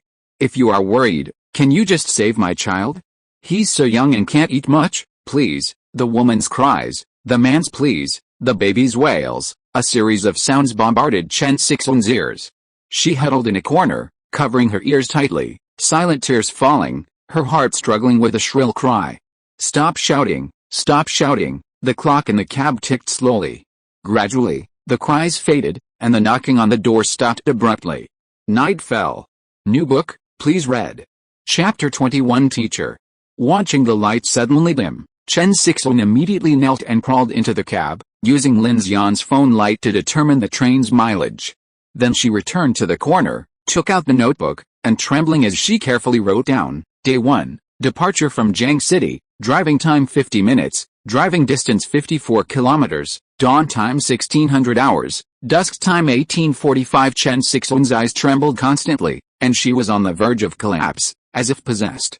She deliberately prevented herself from thinking about the outside world. Not thinking about Lin Xian, not thinking about the family of three, not thinking about the darkness outside the car, not thinking about her impending death. At this moment, the cockpit door automatically opened, and the lights in the corridor came on, frightening Chen Sixuan so much that she sat down on the ground. The hatch opened, and Lin Xian, covered in blood, leaped in with a dagger in hand. Chen Sixuan was overjoyed and quickly stood up to close the door and lock it tightly. To prevent the light in the corridor from being exposed to the darkness, she stood up and closed the small door leading to the cockpit. Lin, are you okay? Chen Sixuan knelt down in the car, looking at the wounded Lin Xian in astonishment. I'm not dead. Lin Xian grabbed the bottle of water from the back, unscrewed the lid, and gulped down half the bottle before he breathed a sigh of relief. Chen Sixuan saw his blood-stained appearance and immediately took out a towel to wipe him, but Lin Xian grabbed her wrist. What's wrong? Chen Sixuan looked up in surprise, seeing Lin Xian staring straight at her, his eyes cold and questioning. Why didn't you open the door? Lin Xian had actually been up there for a while. Wounded, he knew Da Fei and his men would surely leave before dark, so he'd taken shelter on the hillside while he searched for his dagger. Chen Sixuan looked up at him, his expression serious. She bit her lip, lowered her brow, and after a pause, she said, if I open the door, will you throw me down too? Yes. Lin Xian's tone was as cold as ice. Chen Sixuan's expression darkened. Hearing Lin Xian's words, she leaned against the wall, deflated, her eyes closed in pain, tears streaming down her face. Lin Xian sighed softly, watching Chen Sixuan tear up, and said, I understand you're feeling sorry for them. We're all human. Even if you harbor kindness, you'll definitely feel pain if you see someone die without helping them. Chen Sixuan finally broke down and threw herself into Lin Xian's arms, her shoulders twitching as her sobs gradually turned into uncontrollable sobs. She cried with such heartbreak that she lost all dignity, like a child who had made a mistake. I really don't know what to do. Lin Xian gently embraced her delicate body and said in a deep voice, there is a saying in Buddhism, to save others you must first save yourself, to save yourself you must first save your heart. If heaven does not save you, you must save yourself. If you can't even protect yourself, it is impossible to protect anyone else. If you open the door, not only will the three of them die, you will die too, and even me, will die together, I know. Chen Sixuan cried, her eyes full of self-blame and guilt, but I heard the cry of a child, and the baby seemed to be only a few months old. Women are born with the brilliance of motherhood. At this moment, Chen Sixuan felt like she had turned into a demon. Lin Xian remained calm, looking at Chen Sixuan's almost collapsed expression, and sighed softly. What would you think if I told you this was all fake? Chen Sixuan, buried in Lin Xian's arms, sobbed continuously. Hearing Lin Xian's words, she paused, slowly raised her head, and looked at him with misty eyes. What did you say? Lin Xian gazed sternly as he explained, Yushan Station is just behind us. Even if there were no trains, our best option was to hide inside. But as soon as the gang left, this family of three came knocking on the door. Their intentions were too obvious. And I've never seen a mother so heartless as to strangle her child to tears. Chen Sixuan's pupils trembled at the words, tears welling up in her eyes, a look of disbelief on her face. Are you saying they're a scam? Lin Xian smiled helplessly. Teacher Chen, you've probably heard the story of the boy who cried wolf. If I'm not mistaken, this family of three is exactly what they used to knock on the door. In the apocalypse, everyone feels insecure, and exploiting others' sympathy is indeed an effective tactic. Moreover, Lin Xian had just experienced this situation yesterday. Hearing Lin Xian's words, Chen Sixuan covered her mouth in disbelief. She couldn't imagine how human nature could be so evil. She thought of Director Liang again, and a chill ran down her spine. She felt she had been too naive. At this moment, she finally witnessed the true evil of the human heart. Chen Sixuan felt a little weak, her eyes blank. Lin Xian glanced at her and admittedly felt very pleased with her performance. He knew all too well the treacherous nature of people in the apocalypse. If Chen Sixuan had a sincere heart, even if she had simply begged him to open the door for help, he would have given up on her without hesitation. How could he trust a teammate like that to guard the car? But this incident had suddenly changed his opinion of Chen Sixuan. To have grown from a beautiful, wealthy campus girl to such courage in such a short period of time showed that she was not only extremely intelligent, but also had a remarkable character. To be honest, Lin Xian felt a certain admiration for her. Am I really that stupid? After a long silence, Chen Sixuan suddenly spoke. Lin Xian shifted his posture and replied with a smile, very stupid and naive. Chen Sixuan listened to Lin Xian's assessment of her eyes filled with self-mockery, and she laughed silently. Lin Xian had just been through a fierce battle, and his body was aching. He glanced at the corner where the supplies were stored and asked, "Aren't you hungry? Why don't you eat something?" Chen Sixuan's eyes widened at him, and she replied seriously, You didn't allow me to eat." Lin Xian's eyes fell on Chen Sixuan strangely, and it was hard to tell whether they were amusement or surprise. "Teacher Chen, you're so cute." "What do you mean?" Chen Sixuan looked puzzled. "I mean, Teacher Chen, I want to sleep with you right now." "Huh?" Lin Xian's words caught Chen Sixuan off guard. Before she could react, Lin Xian pulled her into his arms. She immediately panicked like a rabbit, repeatedly saying, Wait, Lin, aren't you injured? Must we do it now? Wait, you're covered in blood." "Lin Xian, teacher, I don't have experience." Wait, I have that in my bag." The night was as dark as ink, and the snow was flying. However, at this moment, the girl lying on the sofa not far away was sleeping. Although her eyes were closed, her pale eyebrows were slowly wrinkled.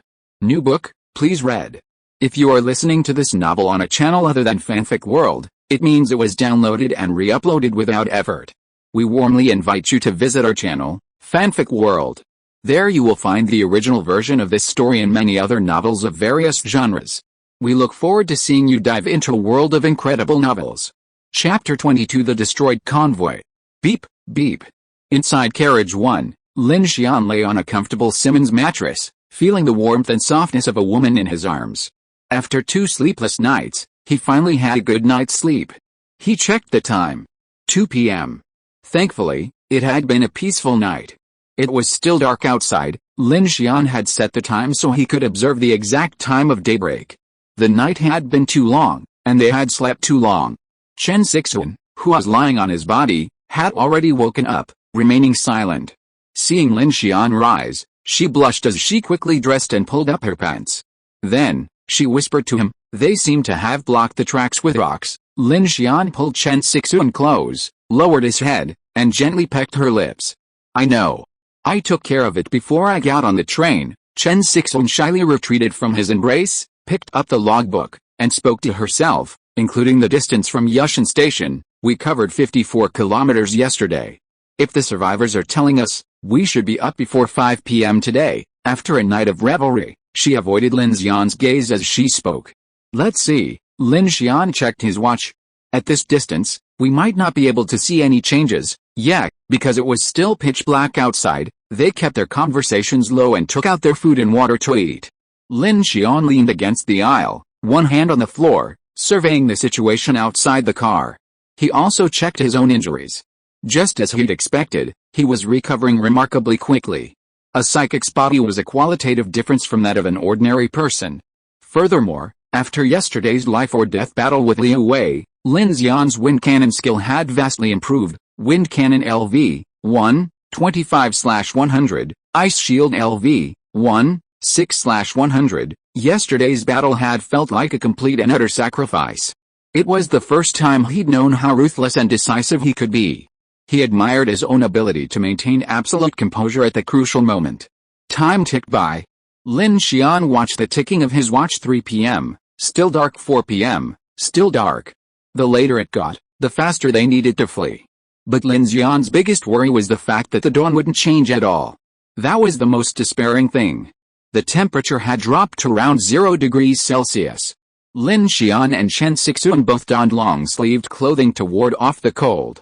Luckily, he'd picked up a ton of new quilts and Simmons mattresses at the furniture store, otherwise they'd have been forced to sleep on hard beds in such frigid weather. Just as the clock ticked to 4:48 p.m., a flash of light flickered in the sky, and darkness suddenly faded, revealing the setting sun. "It's dawn," Chen Sixuan exclaimed, her eyes lit up with joy. According to the schedule time, dawn was supposed to arrive at 5 p.m., but it had arrived a full 12 minutes early. Lin Xian opened the door to the passage and entered the cab with Chen Sixuan. They gazed at the sunlight outside, their eyes filled with both surprise and worry. The good news was that one had arrived 12 minutes earlier than expected. While not much, it was enough to prove they were escaping the polar night. The bad news was that this little time was just a drop in the bucket. Chen Sixuan was the first to react. She picked up her driving log and began to calculate. Dawn's 12 minutes early. If we only count the 54 kilometers we covered yesterday, that means if we want to catch up to 5 p.m. tomorrow, we'll have to drive at least 270 kilometers. About that, Lin Xian nodded. That's pretty close to what we heard on the radio, but don't be too optimistic. We're not traveling in a straight line, and to cover 270 kilometers, it'll take at least 3 hours, unless we speed up. Chen Sixuan's eyes dimmed again. Yeah, and we can't go too fast. We could be blocked by cars or rocks again. In just 2 days, nearly every day had been filled with incidents, each one a life or death situation. Thinking of this, Chen Sixuan began to worry. The Infinity's 10-cylinder heavy-duty gas turbine roared. Lin Xian took the driver's seat and turned to Chen Sixuan. Teacher Chen, hold on tight. Chen Sixuan opened her mouth, but when she heard Lin Xian still calling her teacher, she felt a sudden surge of panic and discomfort. They had both already. Could it be that he had some sort of fetish, a penchant for that forbidden feeling? Unaware of Chen Sixuan's current thoughts, Lin Xian drove the train backwards. Watching the train retreat, Chen Sixuan looked startled. We're retreating, yes, Lin Xian said gravely. Let's go back to Yushan Station and see. Liu Wei had been killed by him. With night approaching, his convoy was leaderless and bound to fall into chaos. Moreover, without Liu Wei, a psychic, as long as Lin Xian and Chen Sixuan remained on the train, the remaining armed thugs would be helpless. He had even taken out the enemy's leader. If this didn't yield anything, Lin Xian would feel that he had lost the fight. Furthermore, he felt a little more confident. As long as they hurried, they could escape the polar night. This was undoubtedly a positive sign for Lin Xian, who had survived for months. Clang, clang. Soon, the heavy motorcycle slowly retreated into the Yushan platform. The scene that greeted them made both Lin Xian and Chen Sixuan's faces turn pale. The platform was a scene of devastation. The entire Oasis convoy had been destroyed. The parked SUVs and jeeps were covered in blood, and the platform floor was almost stained red. Several members of the convoy had been blackened, transformed into zombies, sobbing and standing there. Chen Sixuan spotted one of the men who had been transformed into a zombie. It was the middle-aged man with the glasses and a gentle demeanor who had pretended to be the father of a family of 3 yesterday. To think that in just one night, everyone had been killed. Lin Xian, look, Chen Sixuan exclaimed, pointing towards the Yushan Station waiting room. The small waiting room was now almost completely destroyed. But what surprised them most was that scattered on the ground at the entrance were several insect-like legs. Chen Sixuan's expression was grim. Oh my god, what kind of monster is this? Lin Xian frowned, remembering the insect figure in Warehouse 14. A lingering fear welled up in his mind. He'd driven over 50 kilometers yesterday. Could it be that thing had caught up with him? Lin Xian had no idea what to do with the strange insect and the giant white monster. They seemed to appear out of nowhere in the darkness and vanish just after sunrise. If it weren't for the sight of its gigantic legs, who would have believed that such terrifying monsters had appeared out of nowhere? Lin Xian stopped the car, leaned against the window, and observed it carefully for a moment before saying, "Don't be afraid. It's daytime now, and it shouldn't come out." He felt like cursing. He'd just begun to think about moving at night, but reality had immediately slapped him in the face. If this thing was following him, how could he possibly move? Should we still go down? Chen Sixuan asked. Let's go. Lin Xian gritted his teeth. Since he was already here, and the Oasis convoy had been captured, he might as well take this opportunity to plunder their remaining supplies. Okay, I'll go too. Chen Sixuan clenched her fists, but Lin Xian raised his hand to stop her. Don't worry, let me go down and take care of those zombies first, okay? Chen Sixuan nodded obediently. Lin Xian, knife in hand, forced the train's cab door open and leaped out. As soon as he landed, he unleashed a series of wind cannon blasts, blasting the zombies on the platform in the head. While it took some effort, Lin Xian didn't want to alert the enemy. The wind cannons were very silent, making them perfect for sneak attacks. Boom, boom, boom. Several zombies fell one after another, and only then did Lin Xian notice the strong smell of blood, causing a frown to form. The entire platform was littered with bullet holes and broken limbs, revealing the scene of a brutal battle last night. Lin Xian had seen the monster's wickedness before, so ordinary firearms would have a hard time doing much damage. New book, please read. Chapter 23 The Thief in the Car.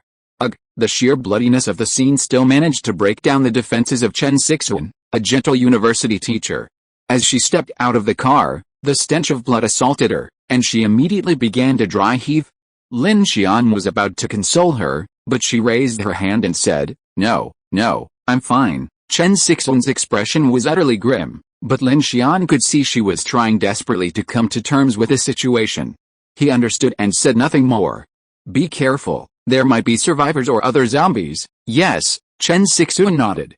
The two began to search the several SUVs parked on the platform, immediately discovering a large supply of water and various food items that had been stockpiled by the Oasis convoy. Too much food. Chen Sixuan studiously avoided looking at the bodies on the ground, opened the car door, and began to search for supplies. Lin Xian glanced around, noticing that most of the supplies were relatively intact. He frowned, concluding that the attack on the Oasis convoy hadn't been man-made, otherwise the supplies would have been completely looted. Seeing the insect's legs on the ground again, his heart sank. Ouch! Lin Xian opened the lift on car 3 and called to Chen Sixuan, time is of the essence. Throw them in there first, and we'll sort them out later on the way, okay? And so, the two of them began to work separately, searching the wrecked convoy for supplies. But to Lin Xian's surprise, Chen Sixuan, who had been retching every 2 steps and furrowing her brow, was soon completely overcome by the joy of collecting supplies. She energetically carried supplies back and forth to the train. One moment she told Lin Xian she'd found a large box of instant noodles, the next she'd exclaim over a few boxes of canned food. And then she found a basket of bottles and cans from some unknown car, filled with daily necessities for washing your face and hair, and she leaped with joy.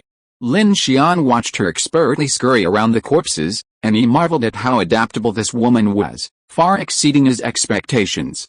Look, Lin Xian, what's this? At that moment, Chen Sixuan pulled a black suitcase from a large Raptor truck. Opening it, she found a purple plastic stick, a small cup with a hole in it, some nondescript lace underwear, and even a USB drive, all carefully stored in a box. The box was labeled Precious Teacher's Information. Chen Sixuan, realizing she was a teacher, felt a flicker of curiosity, assuming it was something important. She pulled out the purple plastic stick, her face quizzical, but when she saw the strange clothing, she suddenly realized what was happening. She let out a soft ah, and immediately threw it away. She glanced at Lin Xian awkwardly, her face flushing. Lin Xian was amused, thinking that physiological needs were normal, but he must have been quite talented to bring so much stuff with him on his escape. The Oasis convoy had only been out of Jiang City for 2 days when it was completely destroyed, and Lin Xian had snatched up most of the convoy's supplies. The two men carried on carrying for over half an hour. Lin Xian estimated that even if they ate 3 meals a day to their heart's content, it would be enough to last 2 months. With that calculation, it was definitely a bumper harvest. It had to be said that Liu Wei was a man of talent. He had seen people blocking roads and cars before.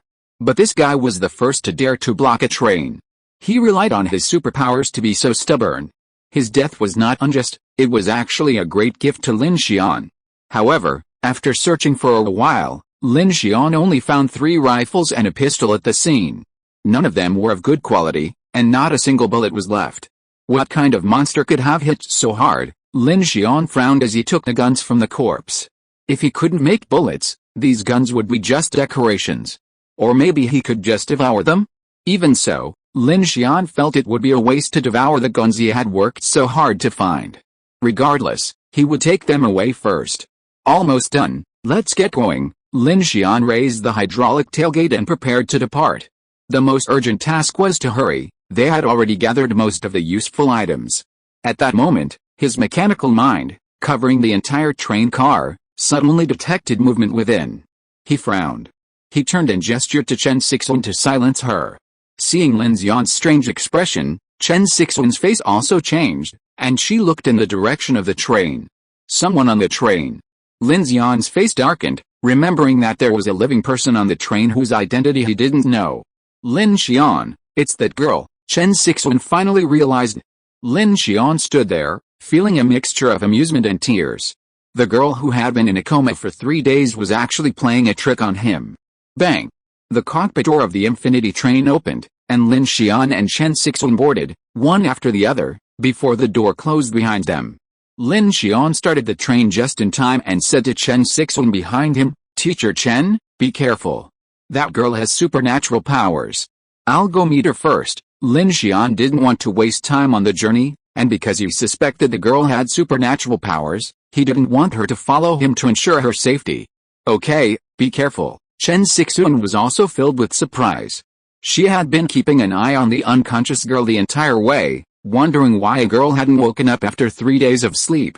Time was running out, and Lin Xian had to drive the train while also dealing with a girl, so she had to take on the responsibility of observing the road conditions. Lin Xian reached car 1 and found the sofa empty, with several loose ropes on the floor. He slowed his pace and closed the gates of each car along the way, intending to block the area. Just as he reached car 2, a wooden stick suddenly flew towards him, accompanied by a crisp hey. It was clear that the girl had used all her strength, determined to succeed in her surprise attack. Unexpectedly, Lin Xian's speed surpassed that of an ordinary person. Already on guard, he reached out and grabbed the stick the moment it appeared. Seeing her sneak attack fail, the girl was horrified and screamed, "Ah!" She quickly dropped the stick and scurried toward the rear carriage, clattering and slamming, trying to close the gate. Unbeknownst to her, the entire train was under Lin Xian's control. He could close any door he pleased. With a swish, the gate the girl had locked flew open, and Lin Xian, his expression grim, approached, his dagger tightly grasped. "I was wondering why you didn't wake up after all this time. Aren't you hungry and don't go to the bathroom? It turns out you can untie the rope yourself." The girl, holding half a piece of leftover bread in her hand, was frightened by Lin Xian's momentum.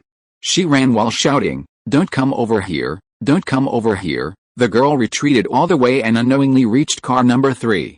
Seeing that there was no way to retreat behind her, she rolled her eyes and suddenly grabbed the cardboard box and threw it at Lin Xian. Then, while Lin Xian was dodging, she tried to slip past him and run in the opposite direction. Lin Xian was very cautious. He knew that this girl might have some powerful supernatural powers. For this reason, he secretly prepared a wind cannon and was ready to use an ice shield for defense at any time. But the girl simply picked up the cardboard box and hurled it at him, startling her. With nowhere to retreat, she tried to slip past him, but he grabbed her wrist and yanked her back, tripping her and pinning her to the ground. The girl cried out in pain, "Ouch," and pleaded, I was wrong, big brother, please don't kill me." Lin Xian frowned. He had easily subdued her, seemingly encountering no resistance as he had imagined. But he remembered the girl sending Uncle Li flying in the darkness, and he was puzzled. Suddenly, Lin Xian detected a subtle cunning in the girl's pleading eyes, and his heart sank. This girl was acting. So he played along, coldly shouting, "You stole my food and now you're attacking me. Is that how you treat your savior?" The girl, sensing Lin Xian had no intention of killing her, feigned innocence, her face flushing and ears growing increasingly red as she said, I was wrong. Don't kill me." The girl beneath him thrashed about frantically, her smooth legs beneath her short shorts kicking him with all their might. New book, please keep reading. Chapter 24 Dawn Project. Lin Xian pinned the girl to the ground, preventing her from escaping. "If you're awake, why are you pretending to be asleep? What's your purpose?" The girl, stubborn, struggled fiercely. I. Lin Xian's eyes darkened, and he held his sword directly in front of her. "Do you think I'd show mercy?" Seeing the cold gleam of the sword, the girl's eyes glared, and she begged for mercy. "I was wrong. Don't kill me. Let me go. I can't breathe." The girl, restrained by him, blushed slightly. Lin Xian frowned, wondering why this girl, who had previously blown down his door, was so defenseless now. Just as he was thinking, the girl suddenly burst into tears. "Wow, don't kill me. I'll do anything for you if you don't." As she finished her words, she suddenly turned and bit Lin Xian's ankle. Hiss. A sharp, piercing pain shot through his heart, and Lin Xian frowned. Damn. This woman was so cunning. She had caught him off guard and attacked him. Feeling the pain, Lin Xian swung his sword, striking the girl squarely on the forehead. A sharp, resounding sound rang out, and the girl cried out in pain. Ouch, she fainted. Still pretending, Lin Xian's face raged. He had no sympathy for her now. He dug a bundle of nylon ties from the toolbox in car 3 and tied the girl's hands and feet securely. Finally, he felt a little relieved. He leaned against the side of the car and looked at his ankle, a tooth mark that was startling. Fuck. I'm not a zombie, am I? Upon hearing this, the girl suddenly lowered her head and cursed inwardly. You're the zombie. Your whole family is zombies. Lin Xian's eyes darkened. What? You're not pretending anymore. Tell me your name. What's your purpose? Or you can just keep quiet and I'll throw you off the train. Lin Xian drew his sword, his words cold and unwavering, leaving no doubt he could pull it off. Clank, clank. The train slowly moved forward, the intercom silent. Teacher Chen hadn't sent any messages, indicating the route ahead was clear. My name is Kiki. The girl's tone changed, from her innocent, soft voice to a cold one. Good grief, she was really faking it. How did you find me? What's your purpose? Why did you pretend to be asleep the whole time? Don't keep me asking you questions. You should know your situation. Kiki lowered her head to the ground, then suddenly breathed a sigh of relief. Her hands and feet were bound, and she struggled to sit up. She glared at Lin Xian with resentment. Though her face was now tear-stained and her eyes were still red, she didn't show any sign of grievance. Her controlled crying was breathtaking. Why else? Weren't you waving the flag on the roof that day? Waving a flag? Lin Xian frowned. Are you trying to tell me you were on that helicopter? What else? Kiki gave him a blank look. Go on, didn't you see that the plane crashed? So, I had nowhere to go. Then, you peeked at my underwear. What do you mean? Lin Xian frowned. Kiki gritted her teeth and whispered, yes, I did wake up the next day, but I didn't know who you were or where you were. I saw you when I opened my eyes. Lin Xian's face changed so I naturally thought you were, pervert. Lin Xian blurted out. So you pretended to be unconscious so you could steal food and attack me? No, I just wanted to escape, but I never had the chance, the girl named Kiki said, looking aggrieved. Lin Xian's expression shifted, and then he blurted out, okay. You think I'm a pervert to imprison you, right? Then go. Lin Xian looked at the setting sun outside and said bluntly, since you're so smart, I think you must have a way to survive out there. I see you come from a well-off family, so why not ask your father to come and save you? Lin Xian's eyes were cold, and his words were tentative. My father is dead, she said calmly, seemingly without a trace of sadness. A momentary silence fell on the train. That has nothing to do with me, Lin Xian said, standing up. No, I wanted to escape at first, but now I realize I misunderstood you. Can you please not force me off the train? Kiki said quickly. Lin Xian sneered. You didn't realize you misunderstood me, you just realized you wouldn't survive if you got off the train. The girl was very clever, but Lin Xian remained calm and looked at her. Sorry, you're of no value to me. Kiki's words instantly flared up, and she said, wait, you? Take me to Jinhe. My father is the chairman of Linglong Group and a second-tier investor in the Dawn Project. He's qualified for the Dawn Project Saturation Rescue. After his death, this qualification will automatically be inherited to me. Just take me to Jinhe, and someone will come to pick me up. Then, I can give you all the supplies you need, or even arrange for you to become a third-class citizen in the Dawn Project, allowing you to live in the underground city. In Carriage 3, the orange sunset shone through the grid armor, gradually receding between the two of them. Lin Xian couldn't help but frown at what she said. He had indeed heard of the Dawn Project. In the initial stages of the Apocalypse Day outbreak, various versions of the plan had appeared online. Some said it was an official underground city project to avoid the apocalypse, while others said it was a rogue starship project to preserve the life of human civilization. There were many different opinions, accompanied by various conspiracy theories, making it difficult to distinguish the truth from the false. Sorry, to Kiki's surprise, her words did not receive the expected reaction from the other party.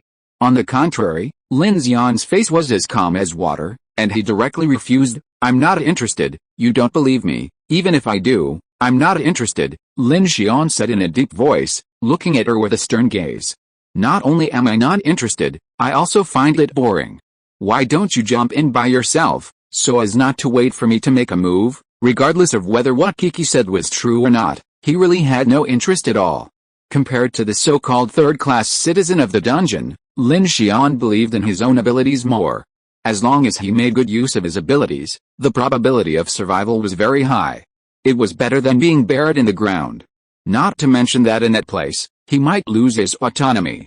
Seeing Lin Xian's indifferent gaze, Kiki's eyes finally flashed a bit of panic, but she quickly concealed the emotion and said to Lin Xian with disdain, "Why are you not interested in the Dawn project? Do you think you can rely on this train? Excuse me, your plan is really too naive. Have you ever thought about the apocalyptic collapse outside? There are no maintenance engineers to regularly maintain a Circumstellar railway. 1/5 of the 320,000 kilometers of the road is over the ocean. What if the track breaks? What if the train is damaged? What if we run out of supplies? What if we encounter a storm, tsunami or earthquake?" New book, please read it. P.S. The plot of this chapter has been slightly adjusted, please forgive me. Chapter 25 Begging for Mercy. We've only driven less than 100 kilometers and we've encountered 2 groups of people robbing you. Can you always be so lucky? And there are only 2 of you. That sister might not be able to beat even a zombie. What should you do when you encounter a zombie tide? Do you have heating equipment? Do you have a radar system? After parking, for safety, do you still need a sentry system? A defense system?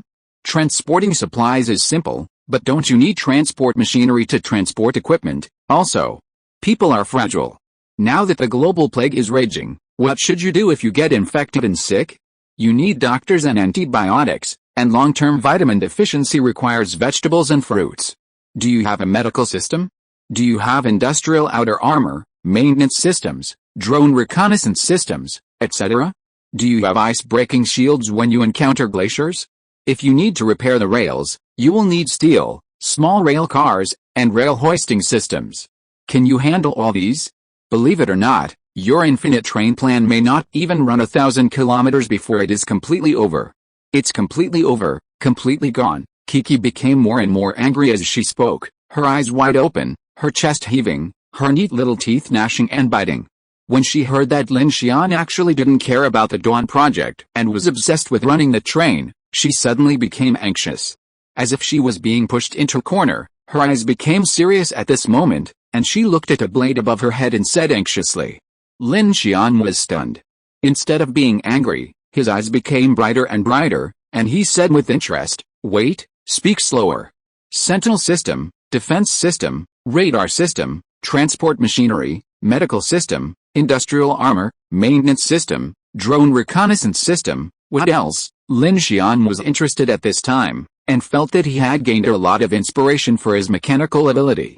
Kiki opened her mouth slightly, her eyes wide open. She was even more confused at this moment. She didn't expect that she had poured cold water on the plan that Lin Xian was proud of from beginning to end, but the other party was not angry at all, but was full of interest. Looking at him, it seemed that he was really ready to plan it according to what she said.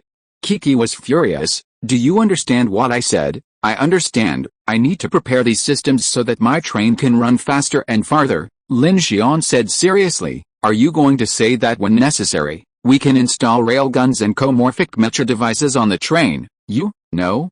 Well, bye." Lin Xian's face suddenly turned cold, and the change was so fast that it was not at all human. Hey, seeing Lin Xian stand up again, pretending to kick her off the train, Kiki lost her composure completely. She looked up at him with panic. Brother, is there anything we can discuss? At worst, I'll sleep with you like that, sister." Hearing this, Lin Xian's brows darkened. "What did you say?" Kiki's eyes flickered, and she stammered, "But you have to wait a few months, until I turn 18. Otherwise, it's considered molesting an underage girl. Sorry, you have no breasts or buttocks, I can't be attracted to you." Lin Xian remained expressionless. The Infinity Express sped along the Yangtze Yuan Railway, the setting sun casting a shadow on the train, highlighting its streamlined mechanical beauty. In carriage 3, the air felt a little frozen at that moment. A bang! The hydraulic flaps creaked, and Lin Xian gritted his teeth in anger. He opened the tailgate while the car was moving, then scooped the girl up and carried her to the rear of the car like a chicken. It should be safer out in the wild than in the city. "You're on your own," Lin Xian said, as if to throw her overboard. "Wait," Kiki panicked, powerless in Lin Xian's grasp.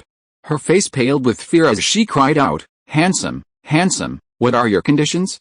We can negotiate." Lin Xian released his grip, gazing at her coldly. "Do you think you're valuable to my team? You stole food and attacked me. I'm being humane by not killing you outright, right? Even so, abandoning her from the car at this point would be tantamount to sending her to her death." But none of this had anything to do with Lin Xian. "Yes," Kiki said, eyes wide. "Didn't I tell you who I am? If you keep me, we can exchange it for a lot of supplies. I told you." Lin Xian wore a grim smile, looking unmoved. "I have no interest in your suggestion. What I said is true. No need. Goodbye." Lin Xian closed his eyes and took a deep breath. His patience was gone. He activated his mechanical heart, instantly slowing the infinity. Squeak. Not long after, the train slowly stopped. Lin Xian, his face gloomy, forced Kiki to slowly retreat to the door. "Go away." Kiki was finally scared when she saw that Lin Xian really stopped the car. There was mist in her big eyes. She stared at Lin Xian hatefully, and her eyes struggled for a moment. Then she turned around with a stubborn look on her face. But when she reached the edge of the car, she suddenly stopped again, turned around and looked at Lin Xian with a panicked face, bit her lower lip and said, "Are you testing me?" Lin Xian frowned. "What did you say?" Kiki's eyes were slightly cold. "Are you testing my superpowers?" Lin Xian's pupils shrank, and he remained indifferent and silent. Seeing that he didn't say anything, Kiki's expression suddenly relaxed, and the fear in her eyes was replaced by a hint of cunning. She looked at Lin Xian with interest. Although there were tears in her eyes, she giggled. "If you wanted to kill me, you would have done it at the beginning. In fact, you were testing me, right?" The little girl seemed to have realized something, and suddenly became energetic. She walked directly in front of Lin Xian, her little face slightly raised, looking at him proudly, and said unwillingly, "You know I have superpowers, right? Do you have superpowers?" Lin Xian asked with a smile. "Of course," Kiki said seriously. "You know I was able to survive the helicopter and find your shelter intact in the darkness. My powers must be powerful, even capable of withstanding the night's largest monsters and insects. So, even though you want to kill me, you're actually curious and worry of me. You deliberately forced me out of the car just to test me, right?" Lin Xian studied the girl, who looked no more than 15 or 16, with a calm gaze. Though his expression remained impassive, his mind was already rapidly calculating. She was right. If it had been anyone else, he would have killed her with a single blow. That night, when the girl pleaded for help, Lin Xian remained unmoved. The fact that she had managed to walk safely through the monster-swarming darkness to his shelter was simply incredible. The shockwaves that night had left a profound impression on him. If the girl hadn't suddenly displayed a powerful power that destroyed his gate, he wouldn't have risked bringing her into the car. So when the girl didn't immediately retaliate with her powers, Lin Xian found it even more strange. While he wasn't interested in sleeping with a girl who was a target of nor was he particularly interested in the so-called Dawn Project, he was deeply intrigued by Kiki's sudden burst of powers. Of course, he was also a bit wary. So, he didn't strike hard right away. He was deliberately testing her, trying to see what she meant by feigning ignorance of powers. At this thought, Lin Xian's tone darkened, his earlier smile gone. "Aren't you testing me, too?" "What do you mean?" Kiki's smile faltered at that. "You feigned innocence first, hoping to see if I was truly perverted and had sexual intentions towards you. When that didn't work, you offered me some kind of bargain. To put it bluntly, you were worried I had ill intentions towards you, so you were testing my limits." Lin Xian slowly drew his dagger, his expression impassive. "Then I'll tell you, my limits are here." His expression darkened, and he suddenly lunged at Kiki, knife in hand, ready to finish her off. Seeing Lin Xian rushing towards her with murderous intent, Kiki's face turned pale and her pupils shrank sharply. She had nowhere to retreat. Just as Lin Xian rushed towards her with the knife raised, she suddenly closed her eyes and raised her hands to protect her face, saying in fear, "Stop. Stop. I was wrong. I confess. I confess everything." Wow. The surroundings fell silent, and Kiki felt her breathing stop for a moment. She opened her eyes carefully, only to see the cold blade right in front of her. Lin Xian's face was cold. He had just given it all away, even secretly gathering the wind gun, but the girl didn't use her supernatural power to fight back at the moment of death, which immediately made him suspicious. So he suppressed the murderous intent in his heart and stopped. "Speak." New book, Please read it. End of this chapter. Thank you so much for reading until the end. Don't forget to give it a like. Looking for more exclusive content and immediate access? Subscribe to our Patreon. Remember, every like, subscription or donation encourages us to continue. Thank you all. See you in the next video.